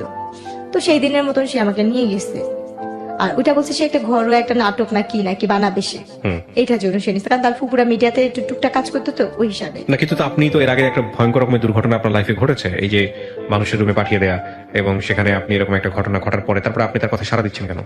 আমি তো পরিস্থিতি আমার বাচ্চাদের জন্য, আমি কাজ করে টাকা আনতাম, সেটা আমার সংসার চলতো। একটা কথা বলি, আপনি কিছু মনে করবেন না, অন্যায় যে করে এবং অন্যায় যে সহ্য করে, আমাদের একটা প্রবাদ আছে, দুজনেই সমান অপরাধী। একবার করেছেন ঠিক আছে, দুইবার করেছেন ঠিক আছে, 3 বার 4 বার 5 বার 6 বার ধরে, আমি তো মূর্খ, মানে মূর্খ বলতে আমি লেখাপড়া না করার মতনই। না ঠিক আছে, কিন্তু তারপরে আপনি এতবার ব্ল্যাকমেল, মানুষ তো ভালো মন্দ বোঝে প্রাণী হিসেবে, শিক্ষার কথা বাদই দেন।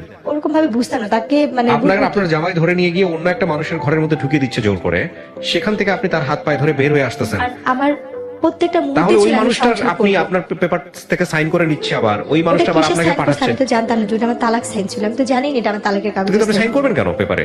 কি কারণে, অনেক কি জিজ্ঞেস কারণে তো করেছে আপনাকে? উনি আমাকে বলছে এখানে একটা সই দাও, বাবুদের জন্য একটা ইয়া করছি, বিমানা পলিসি করছে ওইখানের জন্য। আচ্ছা, তো একটা কথা বলে আপনাকে নিয়ে গেল বাইরে, নিয়ে গেছে। তারপরে আপনি দেখলেন যে তারপরে আপনাকে হচ্ছে হলো কোন একটা জায়গায় নিয়ে আর বিক্রি করে আমি যেখানে যেতাম সেখানে তো আমার চিন্তা ভাবনা থাকতো এখানে আমার ইনকাম হলে আমার বাচ্চাগুলো খাবে, আমি চলবো, আমার তো ওই জিনিসটাই কাজ করতো, ওই হিসাব করে যেতাম।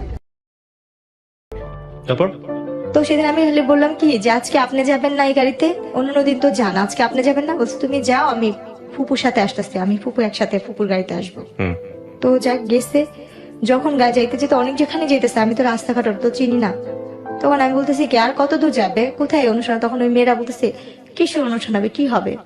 আমি তো কিন্তু বোরখা পরাই, আমি তখন হাত মোজা পা মোজাও করতাম।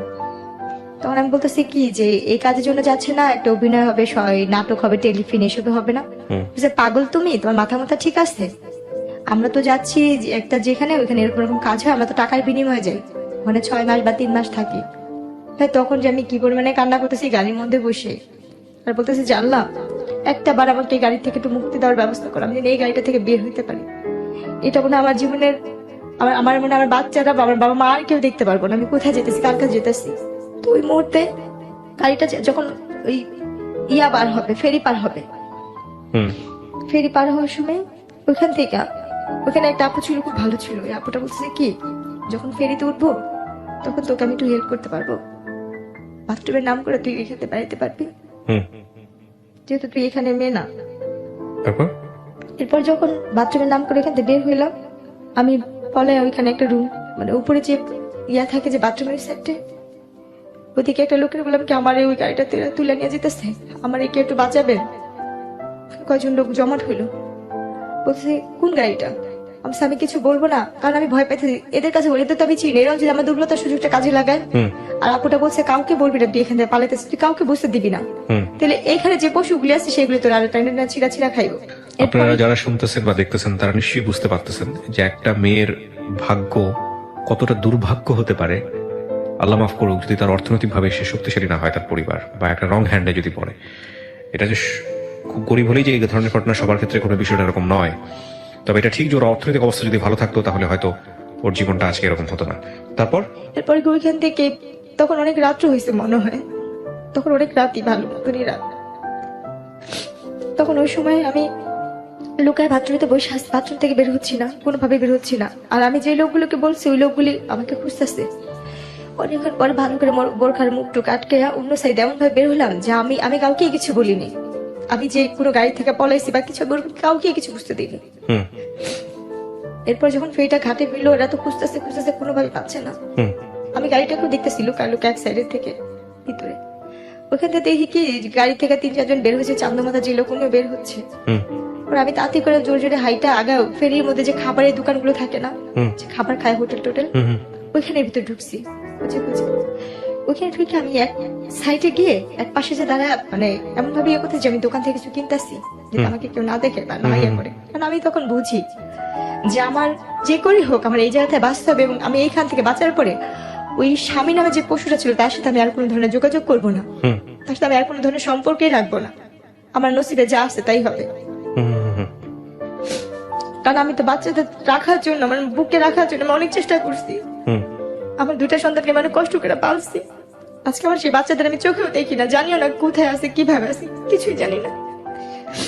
শুধু অভাবের কারণে আমি তার সব ধরনের অত্যাচার, সব ধরনের কথা আমি মাইনা নিয়েছিলাম। এরপরে যে ওর গাড়িটা নেমে গেছে, গাড়িটার থাকে না, অপেক্ষা করেনি আমার একজনের জন্য আর 10টা মেয়ে ইয়া করবে, আর মানুষ যেহেতু ওখানে ভিড় হয়ে গেছে। এরপরে গিয়ে ওই গাড়িটা চলে গেল, আর আমি বসে রাখলাম যে এই ফেরিটা কখন আবার ওই পারে যাবে। ওখানে বসে আর থাকলাম যে কখন ঢাকার বাস আসবে। তখন আমি কি করলাম, বসে পর অনেকক্ষণ বসে থাকার পর দেখতেছি যে ঢাকা লেখা যে বাসগুলো, তখন আমি বললাম কি এই বাসটা কি ঢাকা যাবে? পরে বলতেছে কি হ্যাঁ এটা তো ঢাকা যাবে। পরে আমি নাম বলছি ভাই আমার ব্যাগ থেকে হারাই গেছে, আমার কাছে কোনো টাকা পয়সা নেই, আমাকে কি ঢাকা নেওয়া যাবে? পরে বলতেছে কি দেখতেছো আমার হাতে কোনো ব্যাগ নেই বা কোনো টাকা পয়সার মতো কিছু নাই। পরে আচ্ছা যান উঠেন, যদি যাত্রী বেশি হয় আপনাকে দাঁড়া যেতে হবে। বলছি, ঠিক আছে আমার কোনো সময় নেই, দাঁড়াই যাবো। তখন ওই বাসটাতে উঠলাম, ওই বাসটা যাত্রাবাড়িতে এসে নামলো। ওখান থেকে আমি একটা রিক্সা নিয়ে আমার মার বাসায় চলে আসলাম, আমার আর কোথাও যাওয়ার জায়গা নেই। মার বাসায় নিয়ে এসে বলেন না যে মাকে যে মা এগুলো মার বাসায় উদ্দেশ্য করে বের হয়েছে ঠিকই, হ্যাঁ মাঝে আসছে না কেন জানি মনে হয় আবার ফুপু শাশুড়ির কাছে যা বলি তো সে যদি আমার বাচ্চাগুলিকে আইনা দেয়, ওনার কাছে আবার যাওয়ার জন্য ইয়া করলাম। তারপর আমার মেজো ফুপু শাশুড়ির কাছে গেলাম, ওনার বাসায় কাজের মেয়ের মতো পড়ে আসছি, ওনার পার্লারে কাজ করি, ওনার এটা করি সেটা, কিন্তু উনি কোনোভাবে আমার বাচ্চাই না দেয় না। উনিও দেখি আমাকে এটা ওইটা বলে, মানে বাজে ধরনের কথাই উনিও বলতেছে।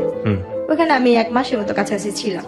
আমার আম্মার সাথে ফোনে কন্ট্যাক্ট করলাম, যোগাযোগ করলাম। তখন আমার আম্মুর কাছে একটা ফোন আসছে, ছোট একটা মোবাইল চালায়। আম্মু বললো কি তুই এখন ওই বাড়ির আশা করিস? তোর মতো সন্তান আমার আর দরকার নেই, যদি পারিস ওই জামাইয়ের তালাক দেয় আসতে পারিস আসবি, আর না আসলে নেই। তোর মতো মেয়ে আমার আর দরকার নেই। সেম আপনি যে কথাটা আমাকে বললেন না ভাইয়া, যে অন্যায় করে সেও অপরাধী, যে অন্যায় সহ্য করে সেও অপরাধী, আমার মা আমাকে সেম ওই কথাটাই বলছে। তারপর ফুপুর বাসায় ফুপুরে খালি বলি, তো ফুপুর পার্লারের একটা মেয়ের অনুষ্ঠান, জন্মদিনের অনুষ্ঠান, আমি তাকে রান্না বান্না করে দিলাম। পার্লারের মেয়ের জন্মদিন, ওই মেয়ের বার্থডেতে আমি রান্না বান্না সব কাজ করলাম। ওই মেয়ের নাকি একটা হাতের আংটি হয়ে হারায় গেছে, ওই আংটিটার জন্য আমার ফুপু শাশুড়ি এবং পার্লারের মেয়েরা মিললে আমাকে মারলো, যে আমি নাকি সে আংটি চুরি করছি। কিন্তু আমি তো এখানে পড়ে আছি শুধু আমার বাচ্চাটার জন্য, আমার যদি বাচ্চাগুলো আমার কাছে আইনা দেয়, ওই লোভে বা ওই বিনিময়ে, আমার স্বামীর লোভেও না, শুধু সন্তানদের লোভে আমি এখানে পড়ে থাকতাম। এরপরও আপনি হাজবেন্ডের কাছে ছিলেন এই না। ঘটনা? তাহলে তার কোথায়? কাছে ফুপুর কাছে ছিলাম, ফুপুর কাছে ছিলেন, আর ফুপুর বাসায় ছিল। তো একই তো কথা হলো তাও। না তারপর? সে তো ওইখানে আসেও না, তার সঙ্গে যোগাযোগও নেই, বা আমি যে তার ফুপুর বাসায় আছি সেটা জানেও না। সে তো ওইখানে বাচ্চাদের নিয়েই নাই হয়েছে, যে মেয়ের সাথে তার সম্পর্ক আছে সেই মেয়েকে নিয়ে সে অলরেডি সংসার করতেছে। পরে গিয়ে ওই মাই খাওয়ার পরে আর ওইখানে আর থাকিনি, চলে আসলাম। আয়সা বাবা মার কাছে বললাম যে ঠিক আছে আম্মু আমি ওনারে তালাক দিয়ে দিব। আম্মু বলছে আগে তুই তালাক দিয়ে, আমি আমার কাছে টাকা পয়সা নেই। তুই কোথেকে দিবি, কিভাবে দিবি? আমি জানি না, আমি কি টাকা নিয়ে গাছ লাগা রাখছি, যোগাযোগই করবি না। তারপরে গিয়ে কাজে অফিসে গিয়ে বললাম যে আমি এরকম ছাড়তে চাই, আমার কাছে কোনো টাকা টুকা নেই, কেমনে কি ছাড়া যায়? বলছে আপনি 500 টাকাও যদি ম্যানেজ করে আনতে পারেন আমি এখান থেকে কাগজপত্র করে দিব। এরপরে আম্মুর থেকে যে আম্মু 500 টাকা দিল, 500 টাকা নিয়ে ওনারে যে তালাক দিলাম। আমার তালাক যাওয়ার কত আগে সালে তালাক দিলেন? এটা 2011 সালে। 2011 সালে। 11 সালে বিয়ে হয়েছিল কয় সালে? 2007-এ কাবিন হয়েছে, আমাকে 9 সালে বাচ্চা পেটে নেওয়া অবস্থা উঠা নিচ্ছে। ওকে, তারপর 11তে আমার তালাক হয়েছে। তালাক হওয়ার পরে ওনাদের সাথে আমার আর কোনো যোগাযোগ নেই, আমার কোনো কন্ট্যাক্ট নেই। এরপরে আমি আস্তে আস্তে মানে টেনশন, বাচ্চাদের জন্য টেনশন করতে করতে, আর ওই যে আমার মাথায় যে আঘাত পড়ছিল আর চোখে তো দেখি না, এক পর্যায়ে আমি আস্তে আস্তে অসুস্থ হয়ে গেলাম। তখনই আমি ব্রেন স্ট্রোক করি। স্ট্রোক করার পরে আমার অনেক কিছুই মনে নেই। তারপরে এইভাবে তখন এই আম্মুর সাথে থাকতাম, টুকটাক হাতের কাজ করতাম, থ্রিপিস না বিক্রি টিকরি করতাম, মানে আমার মতো যে কাজ করতে পারে আমি সেই ধরনের কাজটা করতাম টুকটাক। করার অবস্থায় এক বাসায় কাপড় বিক্রি করতে যেতাম। কাপড় বিক্রি করতে যাওয়া অবস্থায় ওনারা অনেক বড় লোক ছিল, আর আমি হয়েছে অনেক ধরনের সুতার কাজ, ব্লক বাটির কাজ, সব ধরনের কাজ জানি। আর যেহেতু আমার শ্বশুরবাড়িতে পার্লার ছিল, তাদের পার্লারের কাজটা আমি শিখে ফেলছিলাম। ওই বাসায় ওনাদের ব্যাগের সাথে আমার ব্যাগের সাথে মিল্লা যায়। তখন আমি যখন চলে আসি ওনাদের ব্যাগে টাকা ছিল, আর আমার ব্যাগে ছিল কাপড় আর ছোট্ট একটা বাটন ফোন আমি চালাতাম। হয়তো বা তারা আমার এই ভিডিওটা দেখবে, হয়তো সেটা শুনবে, সেই আপুরা, এদের ঋণ আমি কখনো শোধ করতে পারবো না। ওনাদের টাকার ব্যাগ আমার কাছে চলে আসে, আর আমার কাপড় ব্যাগ ওনাদের বাসায়। আমার ওই কাপড় ব্যাগে ছোট একটা ফোন ছিল, আমার বাটন ফোন। আচ্ছা, তো আমি যখন রিক্সালাকে টাকা দিবে তখন দিচ্ছি আমার ব্যাগে টাকা নেই, ওই টাকা ওনাদের টাকা, আমার ফোনও নেই, আমার টাকাও নেই। তখন আমি ওই টাকার দেখে অবাক হয়ে গেছি, এতগুলো টাকা তো আমি কখনো দেখিনি। তখন গিয়ে আমি কি করলাম, বাসায় নামলাম, না আমার ওই নাম্বারে ফোন দিচ্ছি বারবার। ধরেন সারাদিন এরকম পার হয়েছে, সন্ধ্যার দিকে ফোন ধরছে। আমি বলতেছি কি এই ফোনটা যার কাছে, ওনাদের একটা ব্যাগ আমার কাছে। বলার পরে উনি বলতেছে আমাদের ব্যাগ তোমার কাছে, তুমি কে? আর এই ফোনটাই কি? আমি বলছি আপা আপনার বাসায় যে আমি নকশি খাতা বিক্রি করতেছিলাম, কাপড় দিতে গেছিলাম, তখন আমার এই ব্যাগটা গেছিল। বলছে ও হ্যাঁ হ্যাঁ আমি তো ওই বাসায় গেছিলাম, কাপড় কিনতে, বেড়াতে গেছিলাম, ওই ব্যাগটা তোমার কাছে, দেখে দিয়ে দাও তো। দ্বন্দ্ব ওই লাইনে থাকা অবস্থায় বলছে কি তুমি কি জানো এই ব্যাগে কি আসছে? আমি জানি, আমার এটার প্রতি কোনো লোভ নেই। কি ছিল? টাকা ছিল। কত টাকা ছিল? ভাই জানি না, কিন্তু এত টাকা কখনো চোখে দেখেনি, অনেকগুলো টাকাই ছিল। তারপর তখন উনি বলছে তোমার এই টাকার প্রতি কোনো লোভ নেই? আমি বলছি, না আপা আমার এই টাকার প্রতি কোনো লোভ নেই। তখন উনি বললো কি, তুমি আসো গুলশান আসতে পারবা এই ব্যাগটা নিয়ে? আমি বলছি, আমি গুলশান জীবনে যাই না, আমি চিনি না। পরে উনি বললো যে ধানমন্ডিতে আসতে পারবো? আমি বলছি, আমি তাও চিনি না, আমি কখনো যাইনি এসব জায়গায়, আমি কি করে চিনবো? তখন উনি আমাকে বলছে ঠিক আছে আমি কোথায় আসবো? আমি বলছি, আমি তালতলা চিনি। তখন আমাদের এলাকার ভূতের আড্ডা একটা ইয়াসের রেস্টুরেন্ট, উনি ওখানে আসতে বলছে। আমি ব্যাগটা নিয়ে ওখানে গেছি, যার পর উনি আমার দিকে তাকায় রয়েছে আর আমার ব্যাগটা দেখতেছে, আর উনি আমার ব্যাগটা নিয়েই আসতে শুনে মাথায় হাত দেওয়া বলতেছে কি যে তোর মতো মেয়ে আমি খুব কম দেখছি রে, কিরে বোন তোর এই টাকার প্রতি কোনো লোভ লাগে নাই? আর আমি কান্না করে বললাম কি যে আপা আমার জীবনের সবচেয়ে দামি সম্পত্তি আমি হারাই ফেলছি, আর এই টাকা দিয়ে আমি আর কি করব? আমার জীবনে যে ছেলে মেয়ে আমার স্বামী সংসার, সেটাই তো, এই টাকার জন্য আমার জীবনটা আজকে এখানে। আমার বাবা মার টাকা ছিল না বলে আমি স্বামী সংসার করতে পারিনি, যৌতুকের টাকা দিতে পারিনি, এটা আমার মূলত আমার অপরাধ ছিল। আমি গরিবের মেয়ে, আমার বাবা মা গরিব। তখন উনারা খুব মায়া লাগছে আমার কথা শুনে, বলছে তুই এখান থেকে যে টাকা নিবি নিয়ে নিলে। বলছে না আপা আমার টাকা লাগবে না, যদি পারেন আমার একটা কাজ দিয়ে আমি কাজ করবো, আমার একটা কাজ দরকার, আমি যদি একটু চাকরি করতে পারতাম আমি তো লেখাপড়া জানি। তখন উনি আমাকে কি কাজ দিল, ওনার বাচ্চাদের স্কুলে নেওয়া আসার একটা কাজ দিল। আচ্ছা, ওনার বাচ্চাদের স্কুল নিয়ে যেতে মানতাম, কিন্তু ওনারা অনেক বড় লোক ছিল। এরপর একদিন ওনার বাচ্চারা অসুস্থ, একটা বাচ্চা অসুস্থ, ওনার ছেলে অপারেশন করবে। ছেলেটার অপারেশন করার সময় তাদের এবি নেগেটিভ রক্তের গ্রুপ দরকার ছিল। ওই সময় ওই রক্তটা আমি দিই। আমি বলি যে আমি এই রক্তটা দিব। বলছে কি তোর কি রক্ত এটা? পরে আমি বললাম যে হ্যাঁ, আমার যখন আমি অসুস্থ ছিলাম তখন আমি শুনছি আমার এই রক্তের গ্রুপটা এবি নেগেটিভ। আপনার এবি নেগেটিভ রক্তের গ্রুপ, যেখানে ওনার বাচ্চার 3-4 ব্যাগ রক্ত লাগবে, সেখানে আমার 1 ব্যাগ আর 1 ব্যাগ ওনারা কিনে আনছে। এই 2 ব্যাগ দিয়ে ওনার বাচ্চাকে উনি ইয়ে করলো। তখন ওই যে রক্ত দিয়ে, আমি তো কখনো রক্ত দিই নাই, রক্ত দিয়ে তো সাথে উঠতে হয় না। আমি কি করছি, রক্ত দিয়ে উঠে পড়ছি না, আমার চশমাটা পড়ে গেছে, ভেঙে গেছিল একটা ফ্রেম। তখন আমি মন্দের মতো হাতা হাতা চশমা খুঁজতেছিলাম। তো ওই জিনিসটা ওই আপুটা ফলো করে বলতেছে কি তুই কি চশমা ছাড়া চোখে দেখিস না? এরপরে গিয়ে আমি বলতেছি কি আপা আমি তো চশমা ছাড়া চোখে দেখি না, আজকে 3 বছর ধরে আমার চোখের অবস্থা এরকম। পরে উনি না দেখে বলছে তুই কোন ডাক্তার দেখাইছিস? আমি ডাক্তার দেখাইছি, ডাক্তাররা আমাকে অপারেশন করতে বলছে আর কি কি যেন পরীক্ষা করতে বলছে, করি নেই টাকার জন্য। তখন উনি সাথে সাথে ওনার ড্রাইভারকে ডাক দিল আর ওনার ম্যানেজারকে ডাক দিল। আমাকে ওইখানে সাথে সাথে ওই মুহূর্তে আমাকে ওইখান থেকে জুস টুস খাওয়ায়া পানি টানি খায় আমাকে নিয়ে গেল ডাক্তারখানে। নিয়ে যাওয়ার পরে ওখানে আমি আমার চোখ পরীক্ষা করে কি কি ধরনের পরীক্ষা, অনেক ধরনের পরীক্ষা টরীক্ষা করার পরে বললো যে ওর যদি ইমিডিয়েটলি যদি ওই অপারেশন না করে ও আর কোনোদিন চোখে দেখতে পাবে না, আর ওর চোখে রক্ত জমাট হয়ে একটা পুঁজ তৈরি হয়েছে, একটা ইনফেকশন হয়ে গেছে ওর কর্নিয়াতে। তখন ওই মুহূর্তে আপারা আমাকে ডাক্তার দেখা সবকিছু কমপ্লিট করে আমাকে পাসপোর্ট বানায় আমাকে চেন্নাইতে ডাক্তার দেখাবে, চেন্নাই থেকে। এরপরে কি করছে ওনারা, আমার সবকিছু করা শেষ, অপারেশন করা শেষ, ওনারা আমাকে খুশি হয়ে জায়গা কিনে দিবে।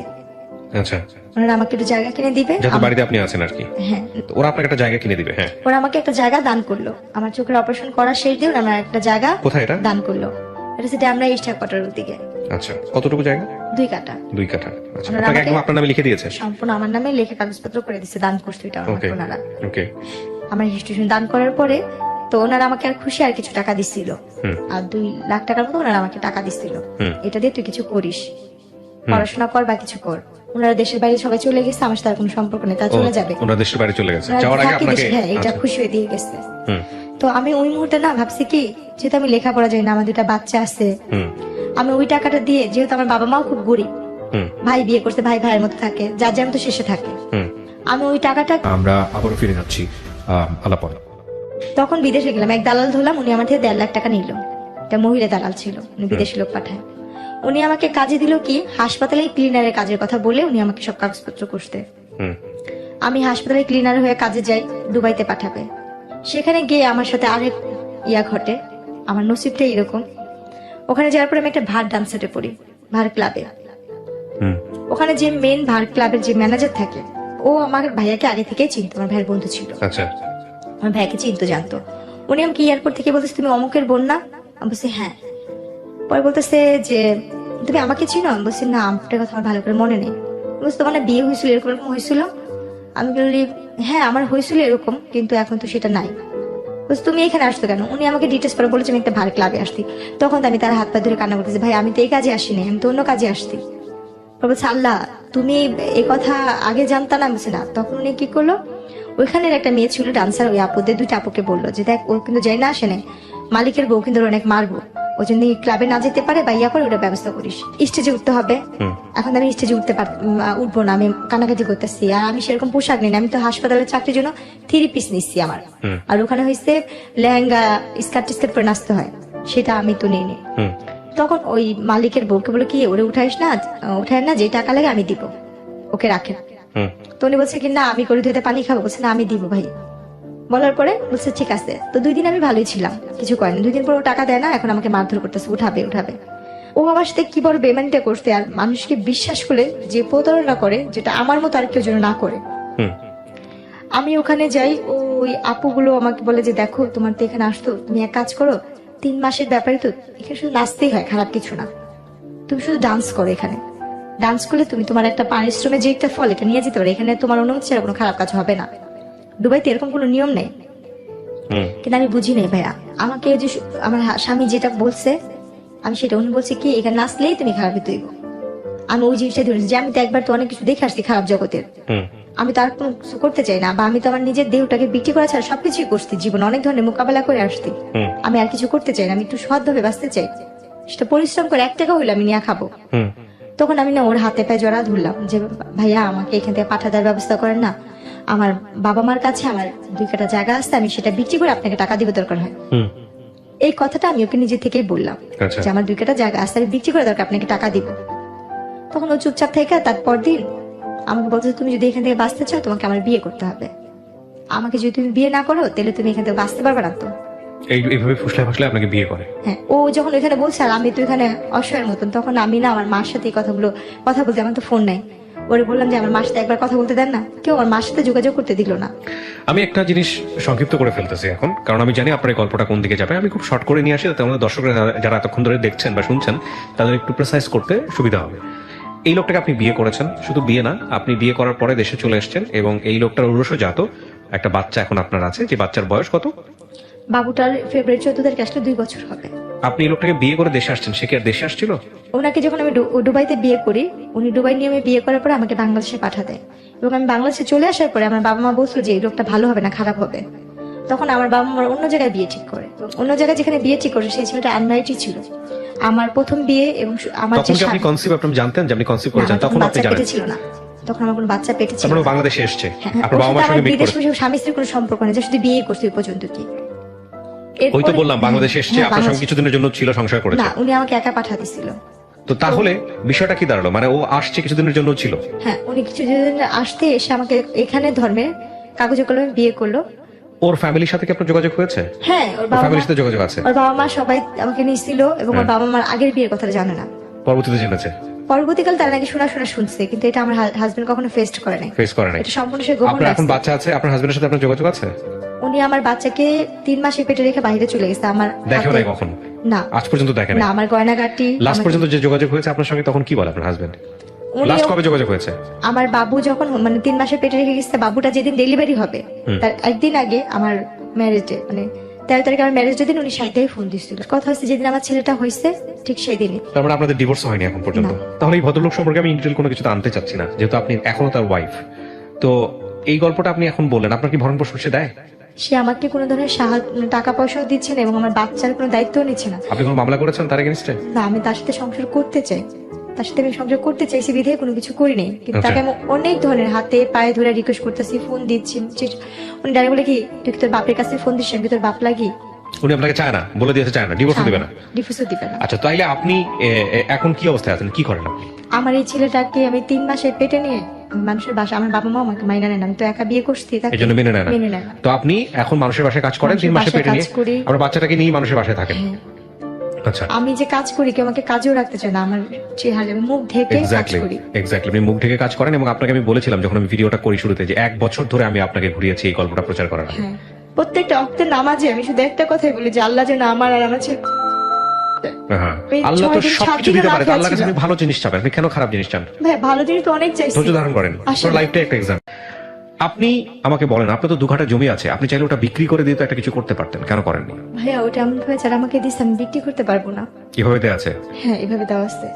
তাহলে তো ওইটা বিক্রি করলে আপনি 3 লাখ করে 12 লাখ করে কাঠা হইলে, আমি 2 কাঠা বিক্রি করলে হয়তো নিচের পক্ষে 4 লাখ বা 5 লাখ টাকা হয়তো বা পাবো।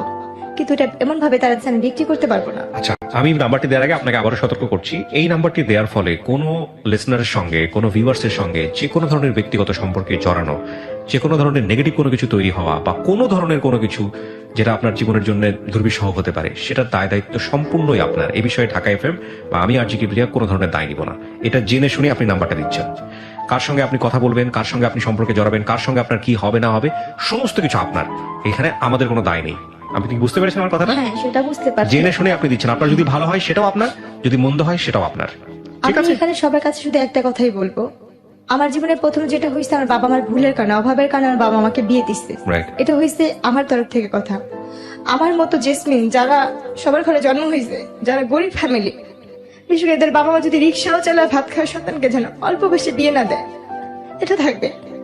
আর এখান থেকে আমি কি পাবো আমি সেটা জানি না। মানে চেয়ারের কারণে একটা বড় লোকের ঘরে দিয়ে দেয়, এটাও যেন না করে। কিন্তু- বলেন, আপনি আপনার সঙ্গে যোগাযোগ করেন নাম্বারটি বলেন প্লিজ। এটা কি আপনার নামে রেজিস্ট্রেশন করা আছে ফোন নাম্বারগুলো? আমরা কিন্তু চেক করিনি। হ্যাঁ বলেন, আমার নামে বলেন। 01945887880। আচ্ছা, আরেকটা? আরেকটা হয়েছে 01300738385। আচ্ছা, আপনি যে দুটো নাম্বার দিলেন এই দুটো নাম্বারে কি বিকাশ করা আছে বা নগদ করা আছে? আচ্ছা, প্রিয় দর্শক এবং শ্রোতা, আমি বারবারই আপনাদেরকে বলি, এই দুটো নাম্বার আসলে ওর যতটা আর্থিক সাহায্য দরকার তার চেয়ে বেশি দরকার ওর একটা কর্মসংস্থানের, তার চেয়ে বেশি দরকার ওর সন্তানের সিকিউরিটি। আমি ইন্সপায়ার করব যে ওর অন্তত এই জায়গাটা আপনারা এনশিওর করেন। আপনারা খেয়াল রাখবেন যে এই গল্পটা আসলে মানুষ বলে যে কাঙ্ক্ষিতভাবে চেহারা চায়। আমি বহুবার ওকে 1 বছর 1.5 বছর এখানে নিয়ে আসছি, ও আমাকে ঘুরে ফিরে একটা কথাই বলছে, ভাইয়া মানুষের সৌন্দর্য নাকি মানুষের জন্য পজিটিভ, আমার জন্য সৌন্দর্যটাই অনেক বেশি নেগেটিভ হয়ে গেছে। তো সেই জায়গাটা থেকে চলেন, ওর জন্য আমরা যদি পারি ওর একটা কাজের ব্যবস্থা করি, ওর একটা কর্মসংস্থানের ব্যবস্থা করি, এবং যে যেভাবে পারেন ওর পাশে দাঁড়ান। আমরা চাই ওর সন্তানের একটা ভবিষ্যৎ হোক। আমি আমার জায়গা থেকে আপনার গল্পটা 1.5 বছর ধরে আপনাকে ঘুরিয়ে প্রত্যেকবারই আপনাকে আমি ইন্সপায়ার করেছি গল্পটা না বলার জন্য।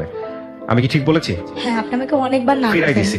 আর আমি বারবার আপনার সেই কারণে আসছি, আমার চলার মতো কোনো পথ নেই। আর আমি কোথা থেকে স্বামী আর কোথায় আমি কাজ আপনার গল্পটা এই জন্যই প্রচার করলাম যাতে করে এই গল্পের শিক্ষণীয় বিষয়গুলো নিতে পারে। কারণ আমি জানি গ্রামের মানুষ থেকে শুরু করে সবাই আমার এই অনুষ্ঠানগুলো দেখে, সব শ্রেণীর মানুষগুলো দেখে। আপনি যে কথাগুলো লাস্টে বলছেন না, যে সামর্থ্য যতটুকু অতটুকুই যাওয়া উচিত, এটাই হচ্ছে এই গল্পের সবচেয়ে গরিবের বড়। দেওয়া ভালো, কিন্তু গরিবের কাছেই যেন যায়, এই যাওয়া সম্পর্কের ভালো, জায়গা কিন্তু থেকে। কোনো বড় লোকের কাছে। আর একটা মেয়ে যদি কম শিক্ষিত হয়, তাকে কম শিক্ষিত ছেলের কাছেই বিয়ে দেওয়া ভালো। কোন শিক্ষিত ছেলের কাছে দিলে সে খুঁটা দিবে। হাতে গোনা কয়েকজন তাকা যে আল্লাহ দুনিয়ায় ভালো থাকে, যেমন ম্যাক্সিমাম সিনারিওটাই এরকম। হ্যাঁ, যাদের মধ্যে যারা আমাকে হেল্প করছে তারা ভালো ছিল, বা আমি কাউকে বিশ্বাস করে গেছি এটা আমার ভুল ছিল, বা আমি যেখানে কাজ করতে যাই কেউ আমাকে কাজে নেয় না, কাজের আগে বলে কি তোমাকে কি কাজে নিব, দেখা গেছে আমার স্বামী বা আমার ছেলে তোমার সাথে, তখন আমার Right, মুখ right. থেকে কাজ করতে হচ্ছে। আতঙ্কের আমি জায়গা। সর্বক্ষণ এইভাবে ঢেকে কাজ করি, আর বাচ্চাটাকে কোলে নিয়ে। এমনও দিন যায় আমার ছেলেটা যখন ছোট, আপনি দেখছেন আমি যখন এই আমেরিকান আসছিলাম, আমি এক বাসাতে কাজ করে ভিজা শরীর নিয়ে আপনার কাছে আসছিলাম, হ্যাঁ। শুধু বোরখাটা গায়ে দিয়ে। হ্যাঁ, হ্যাঁ, হ্যাঁ। আপনার বাচ্চাকে একটা তসবি দিছিলেন, আমার ছেলেটা তসবি নিয়ে গেছিল। আচ্ছা, আমার বাচ্চাটাকে রেখে আমি যখন কাপড় ধুই, আমার ছেলেটা আমার সাথে যে বাথরুমে বসে কাপড় ধুই। প্রিয় শ্রোতা এবং দর্শক, এই ঠান্ডার কাজের জন্য আমার বাচ্চাটা মেডিকেলে ভর্তি ছিল একবার। আমি দোকান থেকে 2 টাকা 5 টাকা তুলে আমার আমি বাচ্চাটাকে জানি, চিকিৎসা আমি করছি। জানি আপনি গল্পগুলো আমাকে বলেছেন। আমি তো বললাম এখানে যে আপনার গল্পের যে উপাখ্যান সেটা যদি আমি ঘন্টার পর আর ঘন্টা অভাবের মানুষকে কারণে শোনাই। আমার এই নুসপাপ দুধের শিশু বাচ্চা নিয়ে আমি ফাঁসিতে যখন মরতে গেছিলাম, আমার ছেলেটা বাথরুম করে দিছিল। আর সেদিন থেকে আমি ওয়াদা করছি, আমার যদি কোনোদিন কারো কাছে ভিক্ষা থাল নিয়ে দাঁড়াতে হয়, আমি আমার ছেলের জন্য আমি মানুষের দরজায় ভিক্ষা থাল নিয়ে দাঁড়াবো। কিন্তু আল্লাহ পাক যেন কোনো কারণে আমার এই রশিটাকে ছিঁড়া দেয়। তখন আমি অনেক কষ্ট, আমার পার নিচে যে টুকটা ছিল সেটাও পড়ে গেছিল। আর মৃত্যু যে কত ভয়ানক হয় আমি সেই দিন দেখছি। এর আগের কথা আমার মনে নেই, কিন্তু চোখের সামনে আমার ওই অতটুকু 6 মাসের বাচ্চা পায়খানা করে দিছিল। কি করছিলেন আপনি? ওরও ঝুলাই ফেলছিলেন একসাথে একই রশিতে যদি না দিতাম সেদিন আল্লাহু আকবার। দুজনেই মারা আমি যেতাম। জানতে চাই না। প্রিয় দর্শক এবং শ্রোতা, আমি শেষ করছি। ভালো কিছু হোক, এই অনুষ্ঠানের অনেক বড় শক্তি আমি আছে, অনেক অনেক ভালো হাতের কিছু, কাজ জানি। অনেক ভালো। আপনি হাতের কাজ জানেন? হ্যাঁ। কি ধরনের হাতের কাজ জানেন? আমি সেলাই কাজ জানি, কাঠচুটির কাজ জানি, কিন্তু আমার কোনো সামর্থ্য নেই। আমি একটা মেশিনও কিনতে পারি না। আমি আজকে কয়েক মাসে, আমার 6 মাসে ঘরবার টাকা জোগাড় হয়েছে। এই লকডাউনের জন্য আমি কোথাও কাজ করতে পারি না দেখে আমার ঘরবার টাকাও দিতে পারি না। যতটুকু টুকটাক ছিল সেগুলো আমার এখন আপনার একটা ব্যবস্থা নিশ্চয়ই হবে। ভালো থাকুন প্রিয় দর্শক এবং শ্রোতা। ওর ভাগ্য পরিবর্তন হবেই হবে ইনশাল্লাহ। সো প্রিয় দর্শক এবং শ্রোতা, আজকের মতো আমরা এখানেই শেষ করছি। আমরা অবশ্যই বিশ্বাস করি এই বোনটির ভাগ্য পরিবর্তন হবে। আপনারা আপনাদের সামর্থ্য অনুযায়ী ওকে সামনের দিকে এগিয়ে নিয়ে যাওয়ার চেষ্টা করবেন। আজকের মতো এখানেই শেষ করছি। আসসালামু আলাইকুম।